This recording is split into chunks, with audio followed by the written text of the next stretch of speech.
Test 4க்கான GS answer key பார்த்துடலாம். 101 பாருங்க. Among the following statement which is correct அப்படின்னு கேட்டிருக்காங்க. ஆப்ஷன் ஏ பாருங்க. Part 4 of the Indian constitution consist of the directive principles of state policy. தமிழில் பார்த்தோம்னா நமக்கு இந்திய அரசியலமைப்பில் பகுதி 4 அரசு கொள்கையினை நெறிப்படுத்தும் கோட்பாடுகள் இடம்பெற்றுள்ளது அப்படின்னு பார்த்தீங்கன்னா நமக்கு கரெக்ட். பார்ட் 4ல என்ன சொல்லியிருக்காங்கன்னா DPSP directive principle of state பாலிசியை தான் சொல்லியிருக்காங்க. நெக்ஸ்ட் பி பாருங்க. இந்திய அரசியலமைப்பு பார்ட் 5 நமக்கு டிபிஎஸ்பி அப்படின்னு கொடுத்துருக்காங்க. இது வந்து தப்புங்க. இது வந்து யூனியன் கவர்மெண்ட்கான ஆர்டிகல் பார்த்தோம்னா நமக்கு 52 to 151 சரிங்களா. நெக்ஸ்ட் இந்திய அரசியலமைப்பின் பார்ட் 3 டிபிஎஸ்பி அப்படின்னு கொடுத்துருக்காங்க. இல்லை எதுவும் தப்பு தாங்க. பார்ட் 3 வந்து நமக்கு அடிப்படை உரிமைகளை பற்றி தான் நமக்கு இந்த பார்ட் சொல்லுது. அதுக்கான ஆர்டிகல் நம்ம பார்த்தோம்னா 12 to 35. இதில் என்னென்ன உரிமைகள் கொடுத்துருக்காங்கன்னா சமத்துவ உரிமை, சுதந்திர உரிமை, சுரண்டலுக்கு எதிரான உரிமை, சமய சுதந்திர உரிமை, நம்ம எந்த சமயத்தை வேணாலும் பின்பற்றிக்கலாம் அப்படிங்கிற மாதிரி உரிமைகள்லாம், கல்வி மற்றும் கலாச்சார உரிமை, அரசியலமைப்புக்கு உட்பட்டு தீர்வு காணும் உரிமை. ஆர்டிகல் 32ல அரசியலமைப்புக்கு உட்பட்டு தீர்வு காணும் உரிமை கொடுத்துருக்காங்க. சமத்துவ உரிமை பார்த்தீங்கன்னா நமக்கு 14 to 18 ஆர்டிகல் 14 to 18 வரைக்கும் வரும். சுதந்திர உரிமை பார்த்தோம்னா நமக்கு 19 to 22. நெக்ஸ்ட் சுரண்டலுக்கு எதிரான உரிமை பார்த்தோம்னா நமக்கு 23, 24 2 ஆர்டிகல் வரும். சமய சுதந்திர உரிமை வந்து 25 to 28 வரையும். அடுத்தது கல்வி கலாச்சார உரிமை 29, 30 2 ஆர்டிகல் வரும். சரிங்களா. ஓகே. நெக்ஸ்ட் ஸோ இதுக்கான ஆன்சர் என்னன்னு பார்த்தோம்னா நமக்கு 1 மட்டும் தான் கரெக்டாக இருக்கு. So option A. Next question. Match the keywords in the preamble of the Indian constitution with their meanings. அதாவது இந்திய அரசியலமைப்பில் முகவுரையில் உள்ள சொற்றொடர்களை பொருளோடு பொறுத்துக அப்படின்ற மாதிரி கொடுத்துருக்காங்க. ஃபர்ஸ்ட் இறைமைனா இறையாண்மை, சாவரின் பவர். சாவரின்னா அதாவது உச்சபட்ச அதிகாரம். பாருங்க ஆப்ஷன் டி 4ல இருக்கு. உச்சபட்ச அதிகாரம் யாருக்கு இருக்கு அப்படின்னு பார்த்தோம்னா மக்களாகிய நமக்கு தான் ஓட்டு போடுற. ஏன்னா கடைசி கட்டம் நம்ம தான் எல்லாரையும் என்ன ஓட்டு போட்டு தேர்ந்தெடுக்கோம். ஸோ அரசியலமைப்பு என்ன சொல்லியிருக்காங்கன்னா உச்சபட்ச அதிகாரம் கொண்டவர்கள் யாருன்னா மக்கள் தான் சொல்லியிருக்காங்க. So okay. அப்போ ஆப்ஷன் ஏக்கு 4. நெக்ஸ்ட் குடியரசுனா என்னன்னு பார்த்தோம்னா நமக்கு அரசின் தலைவர் நேரடியாக அல்லது மறைமுகமாக மக்களால் தேர்ந்தெடுக்கப்படுகிறார். இப்போ என்னன்னா நம்ம டைரக்டா ஓட்டு போட்டோம், அப்படி இல்லாம நம்ம ஓட்டு போட்டு ஒரு எம்எல்ஏவோ எம்பியோ செலக்ட் பண்றோம், அவங்க மூலயமா ஒருத்தரை செலக்ட் பண்றாங்க இல்ல, அந்த மாதிரி செலக்ட் பண்றோம்னா நமக்கு குடியரசு அப்படின்ற மாதிரி சொல்றாங்க. நெக்ஸ்ட் சுதந்திர உரிமைனா தனிநபர் குணங்களின் மேம்பாட்டிற்கான வாய்ப்புகள். தனிநபர்களோட சுதந்திரமா நம்ம எந்த இடத்துக்கும் போகலாம், நம்ம விரும்பிய தொழில் செய்யலாம், அந்த மாதிரியான உரிமைகள்ல வந்துடும். சரிங்களா. அடுத்தது சமத்துவ உரிமை, ஈக்குவாலிட்டி. நான் நிறம், ஜாதி, இனம், மதம் ஆகியவற்றின் அடிப்படையில் பாகுபாடெல்லாம் இல்லாம சட்டத்தின் முன் அனைவரும் சமம் அப்படின்ற மாதிரி இருக்கிறது தான் சமத்துவம். ஸோ ஆப்ஷன் பாருங்க 32க்கு B 4312. Question number 103. Section 1A என்ன சொல்றாங்கன்னா under the constitution the chief minister holds office till the pleasure of the governor. அரசியலமைப்பு சட்டத்தின்படி என்ன சொல்றாங்கன்னா முதலமைச்சர் ஆளுநரோட விருப்பம் உள்ள வரைக்கும் மட்டுமே தனது பணியை வகிக்கிறார் அப்படின்றாங்க. இது வந்து நமக்கு கரெக்டு தான். ஏன்னா கட்சி பெரும்பான்மையை அவர் நிரூபிக்க முடியாத சூழ்நிலையில என்ன பண்ணலாம், ஆளுநர் தன் விருப்ப அதிகாரத்துல ஆட்சியை அவரால் கலைத்து விட முடியும். ஓகேங்களா. நெக்ஸ்ட் அதுக்கான காரணம் என்னன்னு பார்த்தோம்னா முதலமைச்சர் ஆளுநரால் நியமிக்கப்படுகிறார். ஸோ அவர் தான் பதவி பிரமாணம் செய்து வைக்கிறார். ஸோ ஆப்ஷன் ஏ பாருங்க. கூற்று மற்றும் காரணம் சரி, காரணமானது கூற்றுக்கு சரியான நடக்கும். இதுதான் நமக்கு answer. Next question 104. Match the following கொடுத்துருக்காங்க. உமன் ஈக்குவாலிட்டி அது எந்த ஆர்டிகல்ல சொல்லியிருக்கு அப்படின்ற மாதிரி கொடுத்துருக்காங்க. பாருங்க அனைத்து இந்திய மகளிர் சமத்துவம் கொடுத்துருக்காங்க. பார்த்தோம்னா வந்து ஃபர்ஸ்ட் ஆர்டிகல் 14. ஆர்டிகல் 14 என்ன சொல்லுதுன்னா சட்டத்தின் முன் அனைவரும் சமம். ஸோ எல்லாருமே சமம் தான், ஆணா இருந்தாலும் பெண்ணா இருந்தாலும் யாரா இருந்தாலும் சட்டத்தின் முன்னாடி எல்லாருமே சமம் அப்படிங்கிறது ஆர்டிகல் 14 சொல்லியிருக்கு. அடுத்தது வாய்ப்பின் சமத்துவம். வாய்ப்பின் சமத்துவம் மீன்ஸ் ஆர்டிகல் 16. ஆர்டிகல் 16 என்ன சொல்லுதுன்னா, வேலை வாய்ப்புல அனைவரும் சமம், அனைவருக்குமான பங்களிப்பு இருக்கணும் அப்படிங்கிறது சொல்றது ஆர்டிகல் 16. ஸோ வேலை வாய்ப்பில் சமத்துவம், ஓகேவா, ஈக்குவாலிட்டி ஆஃப் ஆப்பர்ச்சுனிட்டி அனைவருக்கும் கிடைக்கணும் அப்படின்னு சொல்றது ஆர்டிகல் 16. நெக்ஸ்ட் பாருங்க, மகளிரின் சௌரஸ்திற்குன்னு இருக்கு, கண்ணியம் அப்படின்னு மாத்திக்கோங்க. கண்ணியத்திற்கு இழிவுபடுத்தக்கூடாது அப்படின்ற மாதிரி சொல்லியிருக்காங்க. டிக்னிட்டி ஆஃப் உமன் சொல்லியிருக்காங்க. அது எந்த ஆர்டிகல் சொல்லுதுன்னு பார்த்தீங்கன்னா, நமக்கு 4 ஆர்டிகல் 51ல ஏஇ. இதுதான் நமக்கு மகளிரோட கண்ணியம், அவங்கள வந்துட்டு தவறா பேசக்கூடாது அந்த மாதிரி எல்லாம் சொல்றது பார்த்தீங்கன்னா நமக்கு ஆர்டிகல் 51ல ஏஇ. நெக்ஸ்ட், பிரசவ கால உதவிக்கான மற்றும் பணியின் மனித தன்மையுடைய நிபந்தனைகளை விதிக்கிறது. என்ன பார்த்தீங்கன்னா நமக்கு மெட்டர்னிட்டி ரிலீஃப், அதுக்காக மனித நேயத்துடன் ஒரு சில சலுகைகளை அளிக்கலாம் அப்படின்றத சொல்றது இருக்குன்னா ஆர்டிகல் 42. நமக்கு ஆன்சர் என்னன்னு பார்த்தோம்னா 104க்கு சி 2143. நெக்ஸ்ட் கொஸ்டின்,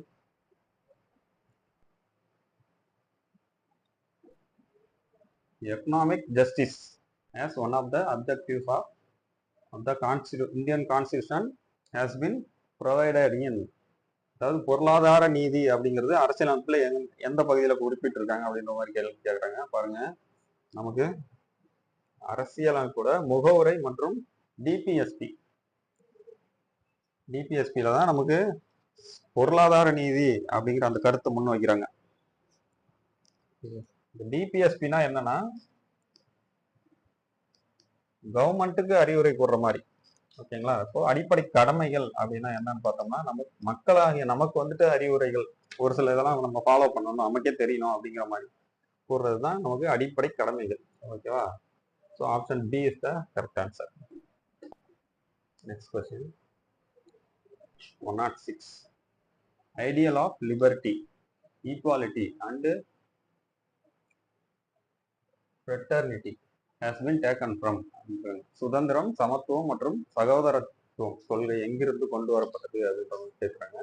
பார்த்தீங்கன்னா நமக்கு பிரெஞ்சு புரட்சிக்கு அப்புறம் தான் சுதந்திரம், சமத்துவம், சகோதரத்துவம். அதுக்கு முன்னெல்லாம் மக்கள் வந்துட்டு ஒரு அடிமை அந்த மாதிரி, அரசர் தான் உயர்வானவர், மக்கள்லாம் வந்துட்டு அவர்களுக்கு கட்டுப்பட்டவர் அந்த மாதிரி தான் இருந்துச்சு. பிரெஞ்சு புரட்சி 1789. அதுக்கப்புறம் தான் மக்களுக்கும் அந்த வாழ்வதற்கான உரிமை எல்லாம் இருக்குது, அவங்களும் கொஞ்சம் சுதந்திரமா இருக்கணும் அப்படிங்கிறதுக்காக அப்போது இருந்த அரசு கொண்டு வந்தது தான் சுதந்திரம், சமத்துவம், சகோதரத்துவம். அந்த மாதிரியான மக்களுக்கு அணுகலும் அப்படின்ற மாதிரி கொண்டு வந்திருக்காங்க. ஸோ ஆப்ஷன் பி தான் நமக்கு ஆன்சர். பாருங்க, 107. The idea of including the emergency provisions in the Constitution of India has been borrowed from. கேட்குறாங்க. நமக்கு பார்த்தீங்கன்னா நமக்கு அவசர நிலை பிறகுனா எங்கிருந்து, எந்த நாட்டுல இருந்து நம்ம கடன் வாங்கியிருக்கோம் அப்படின்ற மாதிரி கேட்குறாங்க. ஜெர்மன் வெய்மர் அரசியலமைப்புல தான் நமக்கு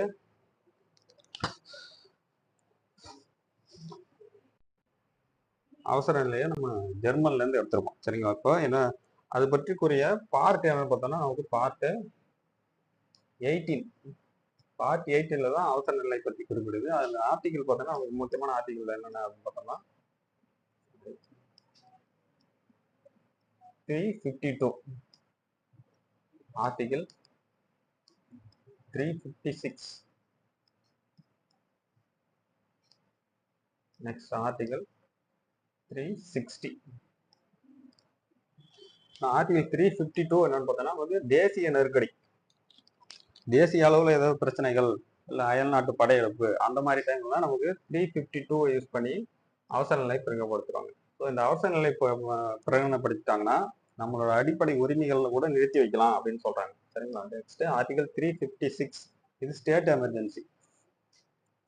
எமர்ஜென்சினா ஒரு மாநிலத்துல சட்ட ஒழுங்கு சரியில்லை, இல்லை அவங்க அரசியலமைப்பு ஃபாலோ பண்ணல அப்படின்னா குடியரசுத் தலைவர் ஆட்சியை அமல்படுத்துறது தான் 356. இந்த ஆர்டிகல் 360னா நிதி நெருக்கடி இது வரைக்கும் அமல்படுத்தலை, அதுக்கான அவசியமும் ஏற்படலை இது வரைக்கும். நமக்கு தேசிய நெருக்கடி பார்த்தோம்னா நமக்கு 3 டைம்ஸ் வந்து கொண்டு வந்திருக்காங்க.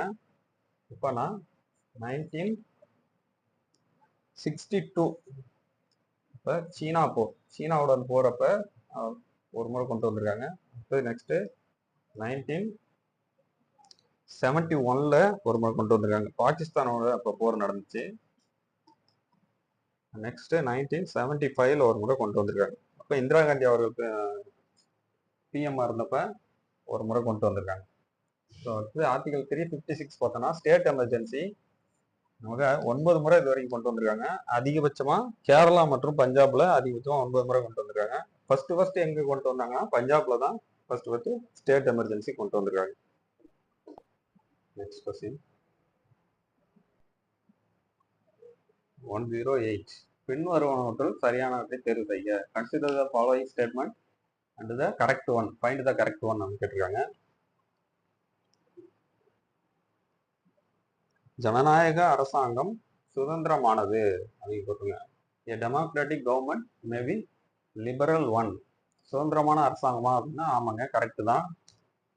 நெக்ஸ்ட் பாருங்க, சுதந்திர அரசாங்கம் ஜனநாயக முறையை உடையது. ஆமா.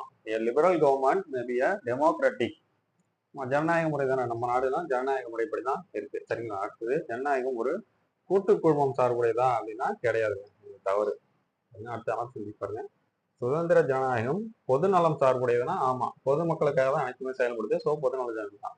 ஸோ ஆப்ஷன் 3 மட்டும்தான் தவறு. ஆப்ஷன் ஏ பாருங்க, 1, 2, 4 correct. Next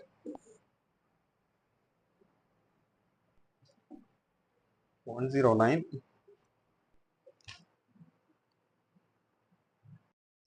question number 109.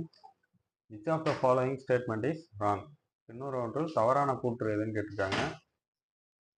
The directive principles of state policy are enumerated in part 4 of Constitution. அதாவது அரசுக்கு வழிகாட்டும் நெறிமுறை கோட்பாடுகள் பகுதி 4 கூறப்பட்டுள்ளது அப்படின்றவங்க இது கரெக்ட் தாங்க. நமக்கு பார்ட் 4ல ஆர்டிகல் 36 to 51 வரையும் நமக்கு சொல்லியிருக்காங்க. நெக்ஸ்ட் பாருங்க, அடிப்படை உரிமைகள் அரசியலமைப்பு பகுதி 3 கூறப்பட்டுள்ளது அப்படின்னு சொல்றாங்க. கரெக்டுங்க. நமக்கு பார்ட் 3ல தான் சொல்லியிருக்காங்க. பார்ட் 3ல 12 to 35 வரைக்கும் ஆர்டிகல்ஸ் இருக்கு. நெக்ஸ்ட் பாருங்க, மதச்சார்பின்மை என்ற சொல் 44வது, அதாவது 44th கான்ஸ்டிடியூஷனல் அமெண்ட்மெண்ட் ஆஃப் 1976ல சேர்க்கப்பட்டது அப்படின்றாங்க. இது பாருங்க தப்பு. நமக்கு 42nd அமெண்ட்மெண்ட்ல தான் 1976ல தான் மதச்சார்பின்மை அப்படின்ற சொல்ல சேர்த்திருப்பாங்க. அதுக்கு முன்னாடி எப்படி இருந்திருக்கும் அப்படின்னு பார்த்தோம்னா நமக்கு இறையாண்மை ஜனநாயக குடியரசு அப்படின்ற மாதிரி இருந்திருக்கும். அதை திருத்தி அதில் அமெண்ட்மெண்ட் கொண்டு வந்து இறையாண்மை சமதர்ம மதச்சார்பற்ற மக்களாட்சி குடியரசு அப்படிங்கிற வார்த்தைகள்லாம் சேர்த்தாங்க முகவரையில். ஓகேவா? இது இப்போ 42nd அமெண்ட்மெண்ட் சொல்றாங்க. ஓகே. நெக்ஸ்ட் சமதர்மம் என்ற சொல் 1976 42வது சட்ட திருத்தத்தின்படி சேர்க்கப்படுதுன்னா கரெக்ட் தாங்க. பாருங்க, அப்போ தேர்ட் ஒன் மட்டும் நமக்கு ராங்கா இருக்கு. ஸோ ராங் ஸ்டேட்மெண்ட் தான் கேட்குறாங்க. Option A. நெக்ஸ்ட் கொஸ்டின் பாருங்க,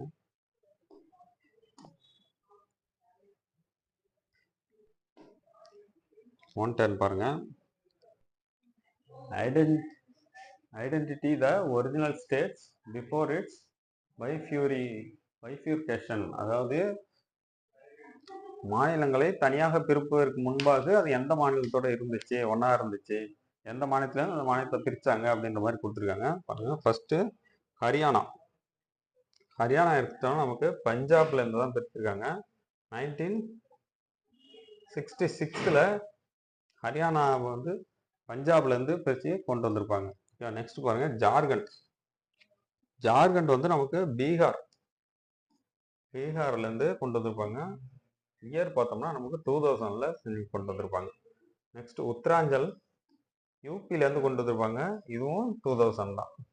ஓகேவா? நெக்ஸ்ட் சத்தீஸ்கர் வந்து நமக்கு மத்திய பிரதேஷ்ல இருந்து கொண்டு வந்திருப்பாங்க. இதுவும் நமக்கு 2000 சரிங்களா? அப்போ ஆப்ஷன் பாருங்க, 110க்கு C 3412. Next question, which of the following cases prompted the Indian Parliament to enact 24th amendment bill, அதாவது இந்திய பாராளுமன்ற 24வது சட்ட திருத்தத்திற்கு காரணமான அமைந்த அந்த வழக்கு என்ன அப்படின்னு கேட்குறாங்க. அங்கே நமக்கு கோலக்நாத் வழக்கு தான் 24th அமெண்ட்மெண்ட் காரணம். இயர் பார்த்தோம்னா நமக்கு 1967 கோலக்நாத் வெர்சஸ் பஞ்சாப் கவர்மெண்டோட. என்னன்னா கோலக்நாத்ங்கிறவர் ஒரு 500 ஏக்கர் நிலம் வச்சிருப்பாங்க. அதை என்ன பண்ணுவாங்கன்னா பஞ்சாப் கவர்மெண்ட் வந்து நலத்திட்டத்துகளுக்காக மக்களுக்கு கொடுக்கறதுக்காக லேண்ட் ரெனோவேஷன் ஆக்ட் போட்டு 1967 ஒரு ஒரு தனிநபர் வந்து 30 ஏக்கர் வரைக்கும் தான் நிலம் வச்சிருக்கலாம் அப்படிங்கிற மாதிரி ஆக்ட் கொண்டு வந்து அவர்கிட்ட இருந்து நிலத்தை எடுத்திருப்பாங்க. அதை எடுத்து கோலக்நாத் என்ன பண்ணுவாருன்னா சுப்ரீம் கோர்ட்டுக்கு போயிருப்பாரு. சுப்ரீம் கோர்ட்ல என்ன தீர்ப்பாயிருக்குன்னா, நீங்க வந்து அவரோட நிலம் வச்சுக்கிறதுங்கிறது அவரோட அடிப்படை உரிமை. அதாவது 19(1)(f) படி ரைட் டு ப்ராப்பர்ட்டி எங்க வேணாலும் நான் நிலம் வாங்குறது, விரும்பிய தொழில் அதுதான் அவர் விவசாயம் செஞ்சு பிழைக்கிறேன் அப்படின்ற மாதிரி சொல்லியிருப்பாரு. ஸோ ரைட் டு ப்ராப்பர்ட்டி, அடுத்தது எந்த தொழிலையும் செய்யும் விருப்பம் அப்படிங்கிற பட்சத்தில் அவர் கோர்ட்டுக்கு போயிருப்பாருங்க. கோர்ட்டும் என்ன செஞ்சிருக்குன்னா, அதோட அடிப்படை உரிமை, அதனால எடுக்க முடியாது அப்படிங்கிற மாதிரி தீர்ப்பு சொல்லியிருப்பாங்க. ஸோ அந்த தீர்ப்பு சொன்னதுக்கு அப்புறம் கவர்மெண்ட் என்ன பண்ணுவாங்கன்னா 24th அமெண்ட்மெண்ட் கொண்டு வந்து ஆர்டிகல் 368 படி, அதாவது அமெண்ட்மெண்ட்ல இந்த மாதிரி நாங்கள் அடிப்படை உரிமையிலையும் திருத்தம் செய்யும் அளவுக்கு எங்களுக்கு பாராளுமன்றத்துக்கு உரிமை உள்ளது அப்படிங்கிற மாதிரி அமெண்ட்மெண்ட் கொண்டு வந்ததுதான் இந்த 24th அமெண்ட்மெண்ட். ஓகேங்களா? சரி, ஓகே. நெக்ஸ்ட் பாருங்க, ஷாபானு வழக்கு வந்து பாருங்க 1985. ஷாபானு அவங்களுக்கு விவாகரத்துக்கு அப்புறம் அவங்க வந்து ஜீவனாம்சம் கேட்டு கோர்ட்டுக்கு போயிருப்பாங்க. அந்த கேஸ் தான் இது. சங்கரி பிரசாத் வழக்கு நமக்கு 1951 நடந்திருக்கும். கேசவானந்த பாரதி 1973. கோலக்நாத் வழக்குக்கு அப்புறம் முக்கியமான வழக்கு அப்படின்னா நமக்கு கேசவானந்த பாரதி 1973 கேரளாவில் நடந்திருக்கும். ஸோ நெக்ஸ்ட் கொஸ்டின் பாருங்க. ஸோ அப்போ ஆப்ஷன் நமக்கு கோலக்நாத் வழக்கு. ஆப்ஷன் ஏ கோலக்நாத் வழக்கு.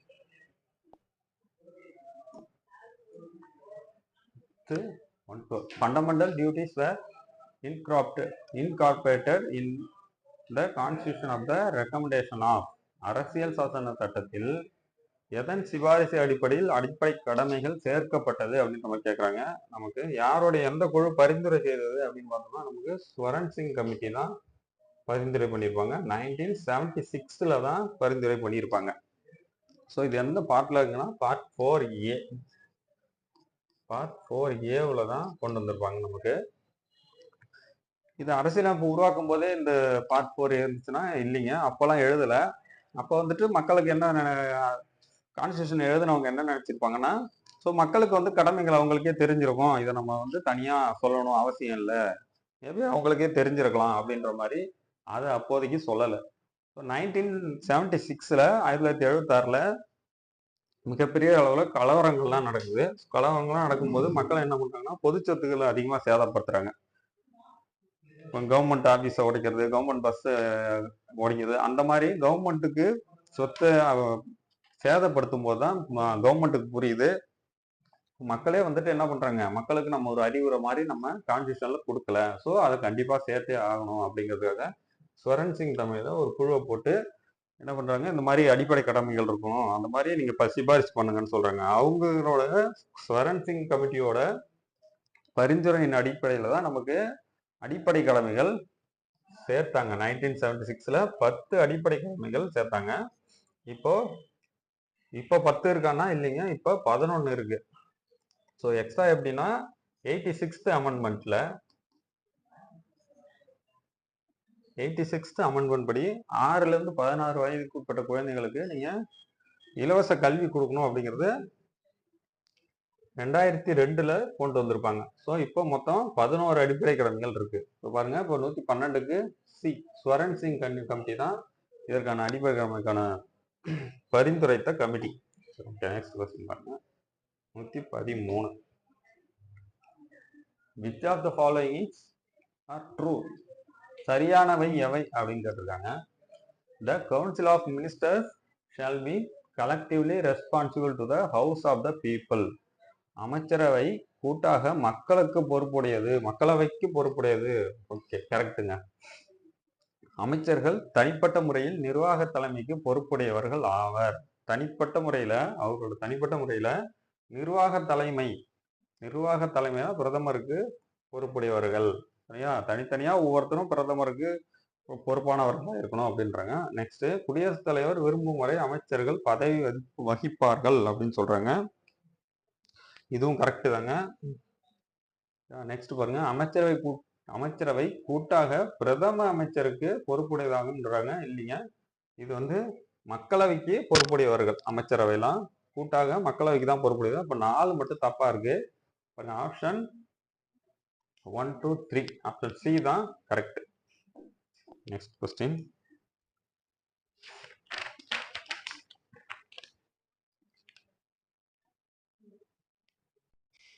Select the false statement from the following அப்படின்னு கேட்டிருக்காங்க. Prime minister is the head of state and the president is the head of the government அப்படின்னு போட்டிருக்காங்க. அதாவது பிரதமர் நாட்டின் அரசியலமைப்பின் தலைவராகவும் ஜனாதிபதி நாட்டின் நிர்வாக தலைவராகவும் செயல்படுகிறார் அப்படின்றாங்க. பாருங்க, மாறி கிடக்கு பாருங்க. நாட்டோட ஜனாதிபதி அரசியலமைப்பின் தலைவர். அரசியலமைப்பின் தலைவர் யாருன்னா நமக்கு ஜனாதிபதி தான். சரிங்களா? அடுத்தது பிரதம அமைச்சர் தான் நிர்வாக தலைவரா வருவார். உண்மையான அதிகாரம் பார்த்தோம்னா நமக்கு பிரதமர்கிட்ட தான் இருக்கும். ஆனா ஜனாதிபதி தான் அரசின் தலைவர். அரசியலமைப்பின் தலைவர் அப்படின்னு பார்த்தோம்னா நமக்கு ஜனாதிபதி தான், பிரசிடென்ட் தான். ஓகேவா? அடுத்தது, அரசியலமைப்பின் பாதுகாவலனாக நீதித்துறை விளங்குகிறது. ஆமா, அரசியலமைப்புக்கு எதிராக ஏதாச்சும் சட்டம் இயற்றினாங்க அப்படின்னா, சட்டமன்றத்துல ஏதாச்சும் சட்டம் இயற்றினாலோ, பாராளுமன்றத்தை ஏற்றும் போது அதை கோர்ட் வந்து அதுல தலையிட்டு அந்த அமெண்ட்மெண்ட்டையோ இல்ல சட்ட திருத்தத்தையோ செல்லாததாக மாற்றிவிடும். சரிங்களா? ஓகே. அடுத்தது, மாநிலங்களில் உள்ள உயர் நீதிமன்றங்கள் மாநில அரசின் கட்டுப்பாட்டில் செயல்படுகிறது அப்படின்னு சொல்லி கொடுத்துருக்காங்க. கிடையாதுங்க. நீதித்துறை வந்து ஒரு சுதந்திரமான அமைப்பு. அது ஸ்டேட் கவர்மெண்ட்டும் சரி, சென்ட்ரல் கவர்மெண்டோட கண்ட்ரோல்லையும் கிடையாது. ஸோ இது சுதந்திரமான அமைப்பு. இது வந்து தவறா இருக்கு. ஒன்றும் தவறா இருக்கு. ஸோ ஆப்ஷன் என்ன கேட்டிருக்காங்க? ஃபால்ஸ் ஸ்டேட்மெண்ட், தவறான இதுதான் கேட்டிருக்காங்க. பாருங்க, ஆப்ஷன் சி 1 and 3 இதுதான் தவறா இருக்கு நமக்கு. சரி, ஓகே. Next question.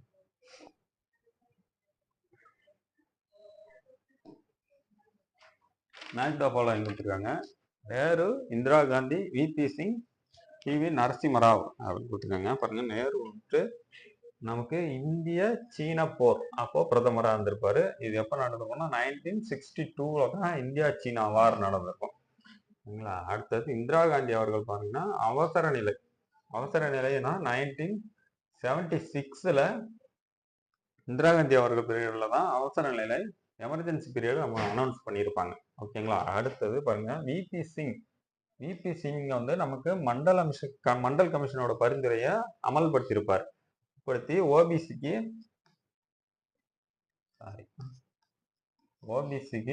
27% ரிசர்வேஷன் கொடுத்தது விபி சிங் கவர்மெண்ட் தான். சரி, ஓகே. அப்போ மண்டல் கமிஷனோட பரிந்துரையை அமல்படுத்தியது விபி சிங். அடுத்து நரசிம்மராவ் பார்த்தோம்னா நமக்கு காட் ஒப்பந்தம். ஓகேங்களா? அப்போ 115க்கு B 4312. Next question 116. Rajya Sabha members are elected by. மாநிலங்களவை உறுப்பினர்களை தேர்ந்தெடுப்பது யார் அப்படின்னு சொல்லி கேட்டிருக்காங்க. மக்களே நேரடியாக தேர்ந்தெடுக்கிறாங்களா அப்படின்னா கிடையாதுங்க. நம்ம டைரக்டா யாரை மட்டும்தான் செலக்ட் பண்றோம்னா எம்எல்ஏ, எம்பி 2 பேர் தான். மாநில சட்டமன்றம், மத்திய சட்டமன்றம், பாராளுமன்றத்துக்கு ஒரு மக்களவை உறுப்பினர் 2 பேர் தான் நம்ம டைரக்டா செலக்ட் பண்றோம். பிளஸ் வந்து உள்ளாட்சி அமைப்புகளை, வார்டு கவுன்சிலர் அந்த மாதிரி மட்டும்தான் நம்ம டைரக்டா எலெக்ட் பண்றோம். ரைட். அடுத்து நெக்ஸ்ட், உள்ளாட்சி அமைப்புகளாலா அப்படின்னா கிடையாதுங்க. பாருங்க, மாநில சட்டமன்ற உறுப்பினர் இருக்காங்க. ஆமாங்க, எம்எல்ஏஸ், அதாவது நம்ம ஓட்டு போட்டு எலெக்ட் பண்ற எம்எல்ஏ தான் என்ன பண்ணுவாங்க, அவங்க ஓட் பண்ணி மறைமுக தேர்தல் மூலியமா தான் மாநிலங்களவை உறுப்பினர்களை தேர்ந்தெடுக்கிறாங்க. ஸோ பார்த்தோம்னா நமக்கு நம்ம ஸ்டேட்ல இருந்து பார்த்தோம்னா 18 மாநிலங்களவை உறுப்பினர்கள் நம்ம பாராளுமன்றத்துக்கு அனுப்புறோம். பார்த்தோம்னா நமக்கு நம்ம நிதியமைச்சர் நிர்மலா சீதாராமன் அவர்கள் வந்துட்டு மாநிலங்களவை உறுப்பினர் தான். அவர் வந்துட்டு ராஜ்யசபா எம்பி தான். சரிங்களா? நெக்ஸ்ட் சோனியா காந்தி அவர்கள் பார்த்தோம்னா அவங்க வந்து ராஜஸ்தான்ல இருந்து தான் தேர்ந்தெடுக்கப்பட்ட மாநிலங்களவை உறுப்பினர். ஓகே, அவங்களும் டைரக்ட் எலெக்ஷன்ல நிற்காம வர்றவங்க. நெக்ஸ்ட் வந்து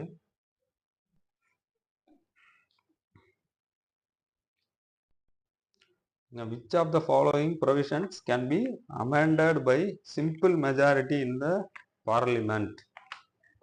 பின்வரும் விதிமுறைகளில் எந்த ஒன்று பாராளுமன்றத்தின் சாதாரண பெரும்பான்மை மூலம் நிறைவேற்றப்பட இயலும் அப்படின்னு சொல்லி கேட்டிருக்காங்க. பாருங்க, ஆப்ஷன் டி பாருங்க, provisions relating to the composition of the legislative council of the state. மாநிலத்தின் சட்ட மேலவை மன்றம் தொடர்பான விதிமுறைகள். ஓகேவா? இப்போ மேலவை எங்களுக்கு உருவாக்கி கொடுங்க, இல்ல எங்களுக்கு இப்போ சட்ட மேலவை இருக்கு அப்படின்னா அதை கலைச்சிருங்க அப்படின்னு சொல்லி மாநில சட்டமன்றம் தீர்மானம் நிறைவேற்றி அதை சென்ட்ரல் கவர்மெண்ட்டுக்கு பாராளுமன்றத்துக்கு அனுப்பி வைப்பாங்க. பாராளுமன்றம் சாதாரண பெரும்பான்மை மூலம் ஏற்றுக்கொள்வதனால என்ன பண்ணலாங்கன்னா சட்ட மேலவையை நீக்கவோ அல்லது உருவாக்கவோ முடியும். ஸோ சட்ட மேலவை சாதாரண பெரும்பான்மை மூலமா இதை நிறைவேற்றி கொண்டு வந்துட முடியும். ஸோ ஆப்ஷன் டி தான். Next question 118. which of the following statement on Rajya Sabha is not true அப்படின்னு இருக்காங்க. ராஜ்யசபாவை பற்றி பின்வரும் கூட்டங்கள் தவறானது எதுன்னு தான் கேட்டிருக்காங்க. பாருங்க, தொடர்ந்து நிகழ்கின்ற அவை. ஆமா, இது நிரந்தரமான அவை, இதை கலைக்க முடியாது அப்படின்னு சொல்லுவாங்க. ஓகே, இதோட பீரியட் பார்த்தோன்னா 6 years. ஓகேங்களா? ரைட். அடுத்தது கலைக்க முடியாது. ஆமா, எப்பவும் கலைக்க முடியாது. சட்டமன்றம் மாதிரி இதை கலைக்க முடியாதுன்றாங்க. கரெக்ட் தான். அடுத்து பாருங்க, 1/3 உறுப்பினர்கள் ஒவ்வொரு ஆண்டும் ஓய்வு பெறுகிறார்கள் அப்படின்றாங்க. இல்லைங்க, 2 ஆண்டுகளுக்கு ஒரு முறை. 2 ஆண்டுகளுக்கு ஒரு முறை தான் 1/3 உறுப்பினர்கள் என்ன பண்றாங்கன்னா ஓய்வு பெறுகிறார்கள். சரிங்களா? ரைட். அடுத்தது, ஓய்வு பெற்றவர்கள் மறுபடியும் தேர்ந்தெடுப்பவர்களுக்கும் மறுநியமனத்திற்கும் தகுதியானவர்கள். ஆமாங்க, எத்தனை முறை வேண்டுமானாலும் அவர்கள் போட்டியிடலாம், தேர்ந்தெடுக்கப்படலாம். சரி, ஓகே. அப்போ ராங் ஸ்டேட்மெண்ட் தான் கேட்டிருக்காங்க. Not true. ராங் ஸ்டேட்மெண்ட் என்ன? Option C. Next 19. Panchayat raj is related to which of the following அப்படின்னு கேட்டிருக்காங்க. பாருங்க, மாநில அரசாங்கம். ஆமா, மாநில அரசாங்கங்கள் பஞ்சாயத்துகளை அமைத்துக் கொள்ளலாம். ஸோ மாநில அரசாங்கம் தொடர்புடையது தான். அடுத்தது பல்வந்த்ராய் மேத்தா கமிட்டினா, ஆமாங்க, பல்வந்த்ராய் மேத்தா கமிட்டி 1957ல இந்த கமிட்டியோட பரிந்துரையின் அடிப்படையில் தான் ஒவ்வொரு மாநிலமும் பஞ்சாயத்து ராஜை நிறுவனாங்க. ஸோ பஞ்சாயத்து ராஜ்யத்தின்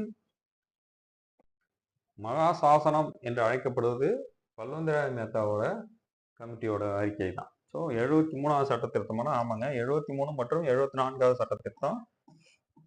73 வந்துட்டு நமக்கு உள்ளாட்சி பஞ்சாயத்து ராஜ்யம் தொடர்பானது. ஸோ 73வது சட்ட திருத்தம் படி தான் 1992 கொண்டு வந்திருப்பாங்க. கிராம முன்னேற்றம் பார்த்தோம்னா நமக்கு கரெக்ட். கிராமத்தோட முன்னேற்றத்தை ஏற்படுத்தணும், அவர்களுக்கு அதிகாரம் பரவலாக்கப்படணும், கிராமத்தில் இருக்கவங்களுக்கும் கடைகோடியில் இருப்பவர்களுக்கும் அதிகாரம் பரவலாக்கப்படணும் என்றதுக்காக ஏற்படுத்தப்பட்டது தான் அது. ஸோ அனைத்துமே கரெக்டா இருக்கு. ஆப்ஷன் டி 119க்கு D. Next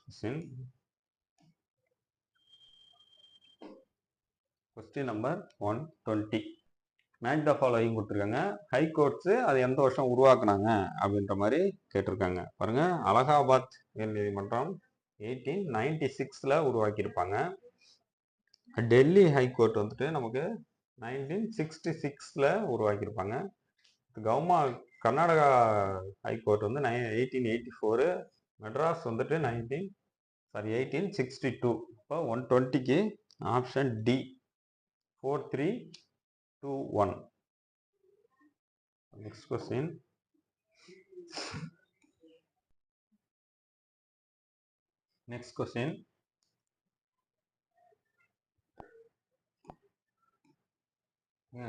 match the following கொடுத்துருக்காங்க. இப்போ கங்கா, கிருஷ்ணா, காவிரி, நர்மதா அதோடைய துணை நதிகள், துணையாறுகள் என்னென்ன கேட்டிருக்காங்க. ஃபர்ஸ்ட் கங்கைக்கு பார்த்தீங்கன்னா நமக்கு காளி நதி தான் கங்கையோட துணையாறு.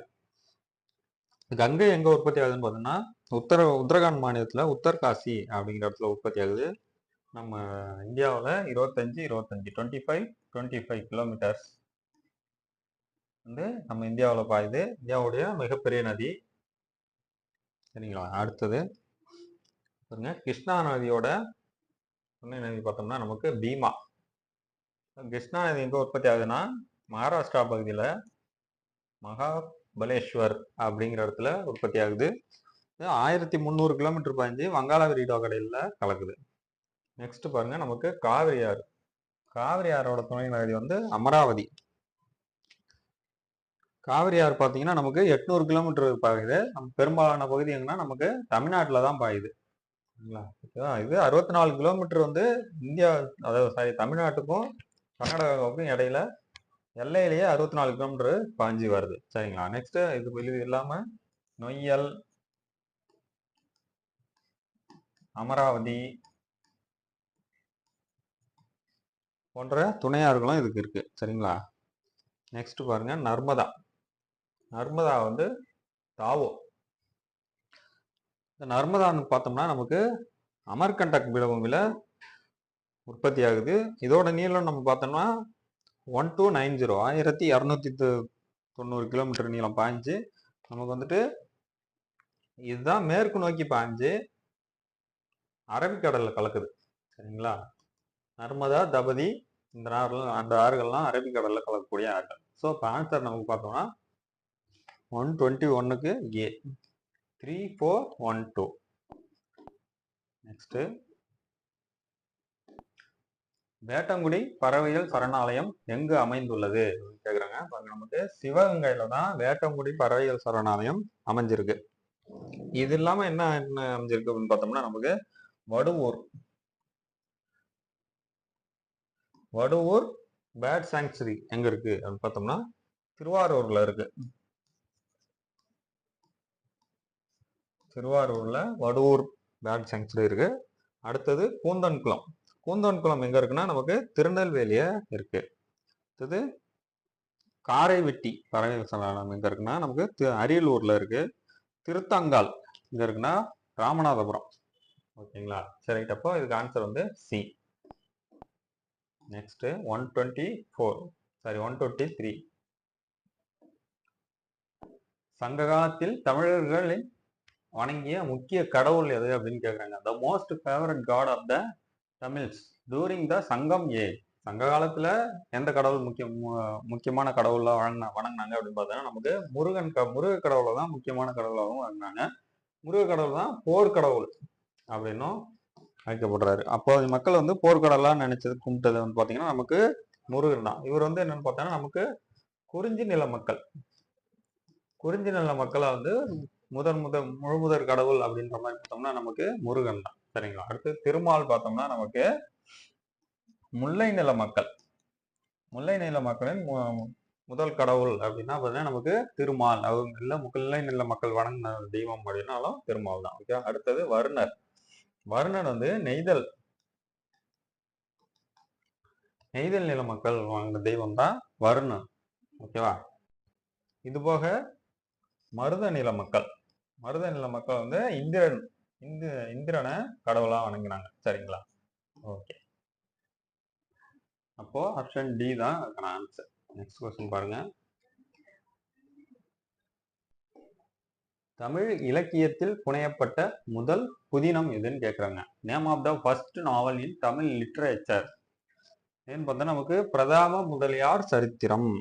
பிரதாப முதலியார் சரித்திரம் எழுதினது யாருன்னா மாயூரம் வேதநாயகம். ஓகேங்களா?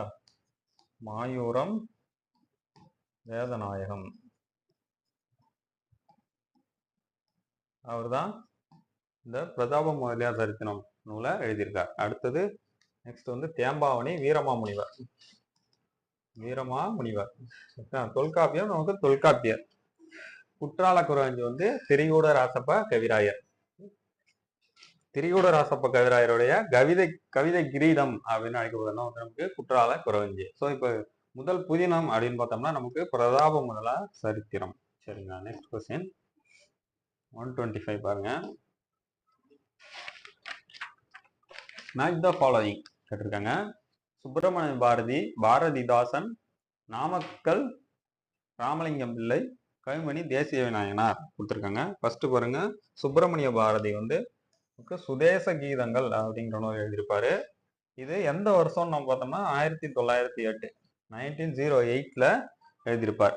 அதுபோக பாரதி வந்து இந்தியா விஜயா போன்ற இதழ்கள்ல ஆசிரியரா பணியாற்றிருப்பாரு. இந்தியாவில் கருத்து படங்கள்லாம் வெளியிட்டு இருப்பார். சரிங்களா? ஓகே. அடுத்தது அது போக 1905 1905 மற்றும் 1907 1907 சூரத் மாநாட்டில் 2 மாநாட்டிலையும் கலந்துட்டு இருந்திருப்பார். ஓகேவா? நெக்ஸ்ட் வந்துட்டு பாரதிதாசன். பாரதிதாசன் வந்து தொடர்புடையது ராவணன். சரிங்களா? அடுத்தது ராமக்கல் கவிஞர் ராமலிங்கனார் வந்து நமக்கு பூமிதான யாத்திரை. நெக்ஸ்ட் கவிமணி தேசிய விநாயகனார் வந்து பெண்கள் உரிமைக்காக பாடல் இயற்றினார். அப்போ 125க்கு ஆப்ஷன் ஏ 4312. நெக்ஸ்ட் 126 பாருங்க. மேட்ச் த ஃபாலோயிங் கேட்குறாங்க 126ல. மறைமலை அடிகள், வேதநாயகம், ஜோசப் பெஸ்கி, வெங்கடாச்சாரியர் அப்படின்னு கேட்குறாங்க. பாருங்க, மறைமலை அடிகள் இதுல என்ன நமக்கு கோகிலாம்பாள் கடிதங்கள். கோகிலாம்பாள் கடிதங்கள், கோகிலாம்பாள் அவங்கள கேரக்டர் கதை மாந்தரா வச்சு இவங்க தான் ஹீரோயினி. அதை வச்சு இந்த கடித தொகுப்பு இது ஓகேங்களா, கடித தொகுப்பை இவரு எழுதியிருப்பார். யாரு? மறைமலை அடிகள் எழுதியிருப்பார். நெக்ஸ்ட் வேதநாயகம். வேதநாயகம் பார்த்தோம் நம்ம பிரதாப முதலியார் சரித்திரம் முதல் நாவல். அடுத்தது ஜோசப் பெஸ்கினா நமக்கு வேத விளக்கம் போன்ற நூல் எழுதியிருக்கார். அடுத்தது வெங்கடாச்சாரியர் வந்து விவேக விளக்கம் ஓகேவா எழுதியிருக்கார். ஸோ ஆப்ஷன் வந்து 126க்கு பி 3142. நெக்ஸ்ட் கொஸ்டின் 120 பாருங்க. 127 மனித சமுதாயத்திற்கு ஒரு சமயம் ஒரு சாதி மற்றும் கடவுள், one caste one religion one god அப்படின்னு சொன்னவர் யாரு அப்படின்னு நமக்கு நாராயண குரு தான் சொல்லியிருப்பார். சரிங்களா? இவரை பத்தி பார்த்தோம்னா நமக்கு இவரு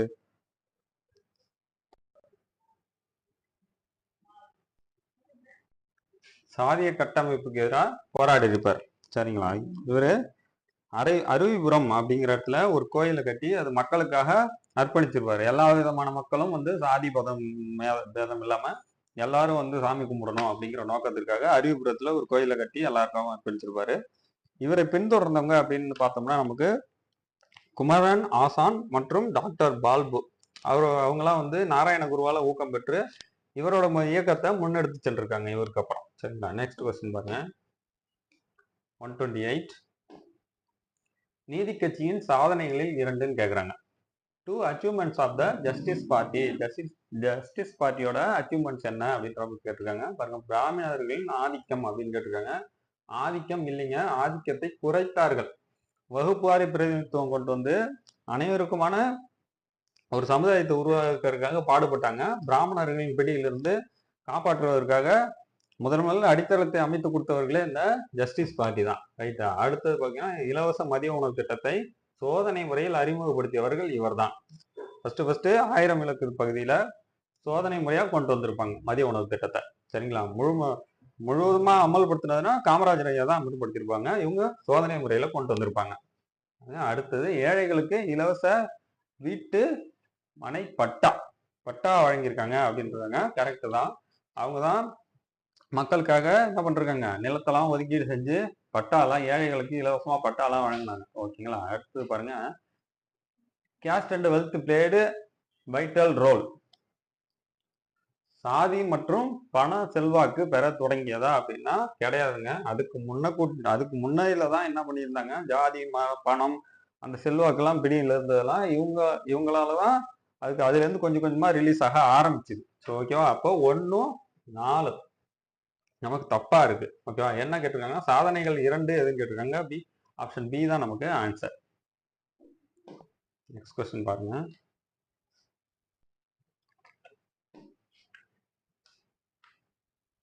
பின்வருவனவற்றுள் எவை சரியாக பொருந்தி உள்ளது அப்படின்னு கேட்காங்க. Which of the following are correctly match. எது சரியாக இருக்கு அப்படின்னு பார்ப்போம் நம்ம. வைக்கம் வீரர் கரெக்டா? ஈவேரா பெரியார் தான். 1924ல வைக்கம் போராட்டம் நடந்திருக்கும். அந்த கோயில்ல ஒரு ஒரு தரப்பினர் மட்டும் சாமி கும்பிடக்கூடாதுன்னு சொல்லியிருப்பாங்க. அதுக்கு எதிராக போராட்டங்கள்லாம் நடத்தியிருப்பாங்க. அதுக்காக சிறையெல்லாம் சென்றிருப்பாரு ஈவேரா அவர்கள். ஓகேவா? அடுத்தது பாருங்க, சுயமரியாதை இயக்கம் டி.எம். நாயர்ன்னு இருக்கு. இல்லைங்க, இது நமக்கு பெரியார் தான். ஓகேவா? 1925ல தான் நமக்கு சுயமரியாதை இயக்கத்தை கொண்டு வந்திருப்பாரு பெரியார். 1925ல காஞ்சிபுரம் மாநாட்டிலிருந்து வெளியேறி அதுக்கப்புறம் இவராக தொடங்கினதுதான் சுயமரியாதை இயக்கம். ஓகேவா? ரைட்டு. அதுக்கப்புறம் திராவிடர் கழகம் சேலம் மாநாடு. சேலம் மாநாடுனா 1944ல சேலத்துல நடந்த திராவிடர் கழக மாநாட்டுல தான் நீதி கட்சியோட பேரை திராவிடர் கழகம் அப்படின்னு பேரை மாற்றிருப்பாரு. அது அண்ணா தீர்மானம் கொண்டு வந்திருப்பாரு. பெரியார் அவர்கள் பேரை மாற்றியிருப்பார்கள். சரியா? ஓகே. ஆப்ஷன் டி பாருங்க, தென்னிந்திய விடுதலை கூட்டமைப்பு நீதி கட்சி அப்படின்னு சொல்றாங்க. கரெக்ட் தாங்க.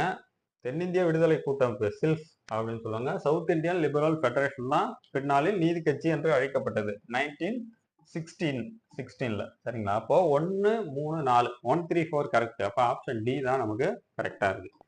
நெக்ஸ்ட் பாருங்க, the self respect marriage act was passed by the chief minister. அதை சுயமரியாதை திருமண திட்டத்தை கொண்டு வந்த அப்போதைய முதல்வர் யார் அப்படின்னு கேட்டிருக்காங்க. நமக்கு பாருங்க, அண்ணாதுரை அவர்கள் தான் 1967ல சுயமரியாதை திருமண திட்டத்தை கொண்டு வந்திருப்பாங்க. சரிங்களா? இவங்க தான் படியரிசி திட்டம் போன்ற திட்டங்கள்லாம் கொண்டு வந்திருப்பாங்க. 75 மைலுக்கு மேற்பட்ட சாலைகள்லாம்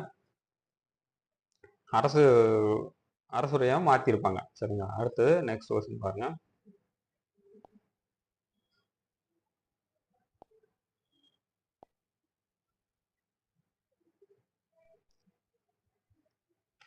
who was not a member of ஐம்பெரும் குழு.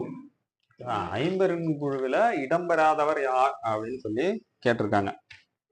131 பாருங்க, நமக்கு கருவூல அதிகாரி ட்ரெஷரர் இருக்க மாட்டார், ட்ரெஷரி ஆபீசர் இருக்க மாட்டார். இதுல புரோகிதர் இருப்பாங்க, சேனாபதி இருப்பாங்க, மந்திரி இருப்பாங்க. நெக்ஸ்ட் வந்து பார்த்தோம்னா நமக்கு தூதர் ஆர் ஒற்றர், அடுத்தது சாரணர். இவங்க எல்லாம் சேர்ந்ததுதான் ஐம்பெருங்குழு. பண்டைய காலத்துலலாம் ஐம்பெருங்குழு எண்பேராயம் அப்படின்னு சொல்லி ஐம்பெருங்குழுனா 5 பேர் கொண்ட குழு, எண்பேராயம்னா நமக்கு 8 பேர் கொண்ட குழுக்கள்லாம் இருந்துச்சு. ஸோ அந்த ஐம்பெருங்குழுல பார்த்தோம்னா நமக்கு கருவூல இல்லாம புரோகிதர், சேனாபதி, மந்திரி, தூதர், சாரணர் அந்த மாதிரி 5 பேர் இருந்திருப்பாங்க. இந்த சேனாதிபதி என்கிற படைத்தலைவர் வந்து ஐம்பெருங்குழு எண்பேராயம் இரண்டுத்திலுமே இருந்திருப்பாங்க. ஓகேங்களா? நெக்ஸ்ட் 132 பாருங்க, கூற்று காரணம் கொடுத்திருக்காங்க. தமிழகம் பூமத்திய ரேகை பகுதியை ஒட்டி அமைந்திருப்பதால் ஆண்டின் பெரும்பாலான நாட்களில் உஷ்ணமான சீதோஷண நிலை காணப்படுகிறது.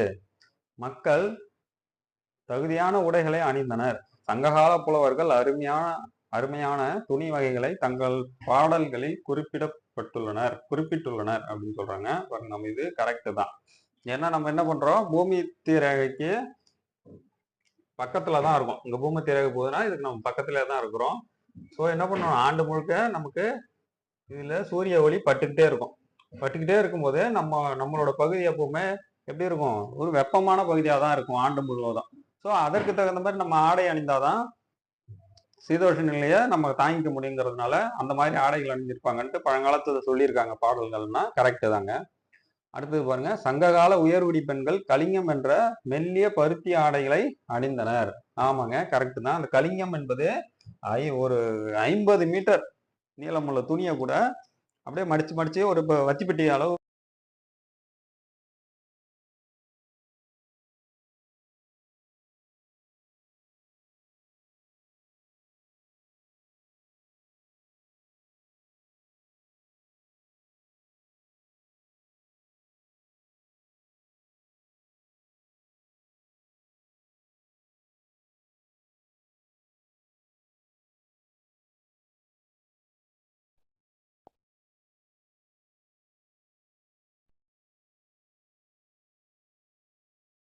Next question, question number 133.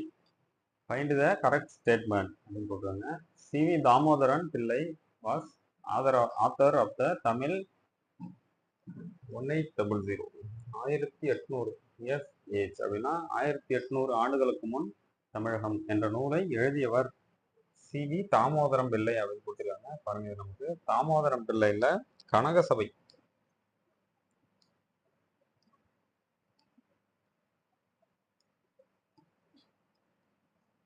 Kanagasabai அவர்கள் தான் 1800 ஆண்டுகளுக்கு முன் தமிழகம் அப்படிங்கிற நூலை எழுதியிருப்பாரு. இது ஒரு ஆங்கில நூல். சரிங்களா?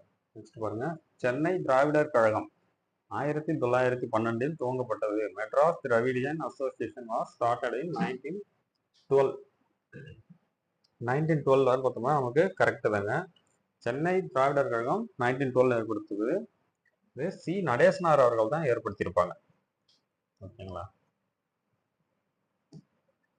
நடேசனார் அவர்கள் தான் 1909 1909 வந்து சென்னை பிராமணர் அல்லாதோர் சங்கத்தையும் அவர் தான் ஏற்படுத்தியிருப்பார். தேர்ட் ஒன் பாருங்க, 1917 1917 தென்னிந்திய முற்போக்கு கூட்டமைப்பு உருவாக்கப்பட்டது அப்படின்றாங்க. ஆமாங்க, சில்ஃப் சவுத் இந்தியன் லிபரல் ஃபெடரேஷன் வந்து 1917 தான் ஏற்படுத்தியிருப்பாங்க. இதுதான் பின்னாலே நீதி கட்சி அப்படின்னு மாறிச்சு. நெக்ஸ்ட் ஃபோர்த் பாயிண்ட் பாருங்க, Tamil news paper called justice supported the justice அப்படின்றாங்க. அதாவது தமிழ் செய்தித்தாளான ஜஸ்டிஸ் நீதி கட்சியை ஆதரித்தது அப்படிங்கிற ஜஸ்டிஸ் பார்ட்டியை சப்போர்ட் பண்ணிச்சா ஆமான்னு பார்த்தா ஜஸ்டிஸ் அப்படிங்கிற நியூஸ் பேப்பர் வந்து நீதி கட்சி ஆதரிச்சதுதான். ஆனா அது தமிழ் செய்தித்தாள் இல்லை, இங்கிலீஷ்ல வெளியே வந்துடும். ஸோ இது வந்துட்டு நமக்கு தப்பா இருக்கு. ஃபோர்த் ஒன் தப்பா இருக்கு. ஸோ ஆப்ஷன் பாருங்க,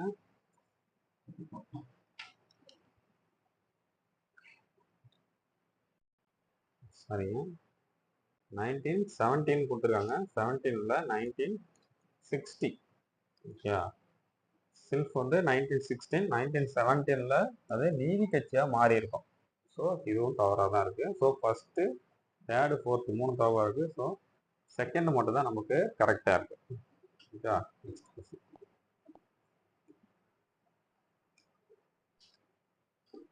question number 134. Which party in Tamil Nadu first introduced free noon meal? அதாவது முதல்ல தமிழ்நாட்டில் இலவச மதிய உணவு திட்டத்தை கொண்டு வந்தது யாரு அப்படின்னு சொல்றாங்க. ஃபர்ஸ்ட் கொண்டு வந்தது யாருன்னா நமக்கு நீதி கட்சி தான் கொண்டு வந்திருப்பாங்க. சென்னை 1000 விளக்கு பகுதியில தான் சோதனை முறையில இதை கொண்டு வந்திருப்பாங்க.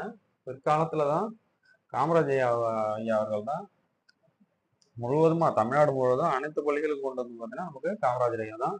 அதை வந்துட்டு எம்ஜிஆர் அவர்கள் வந்துட்டு சத்துணவு திட்டமா மேம்படுத்தியிருப்பாங்க. ஸோ ஆப்ஷன் பி தான் நமக்கு ஆன்சர். நெக்ஸ்ட் கொஸ்டின் 135 பாருங்க.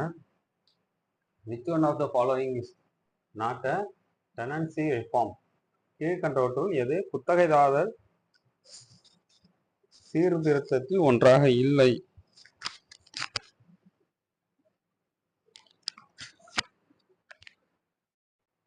Which one of the following is not a tenancy reform அப்படின்னு கேட்டிருக்காங்க. பாருங்க, நமக்கு வந்துட்டு இடையீட்டாளர்களை ஒழித்தல் அது மட்டும்தான் அதுல வராது. வாடகையை சீர் செய்யணும், அது வரும். குத்தகைதாரர்களுக்கான பாதுகாப்பு அதுவும் அதுல இடம்பெறும். குத்தகைதாரருக்கான நில உரிமை வழங்குதல் இதுவும் இதுல இடம்பெறும். ஸோ ஆப்ஷன் வந்து சி தான் வந்து இடையீட்டாளர்கள் ஒழித்தல் அப்படிங்கிறது தான் இதுக்கான ஆன்சர்.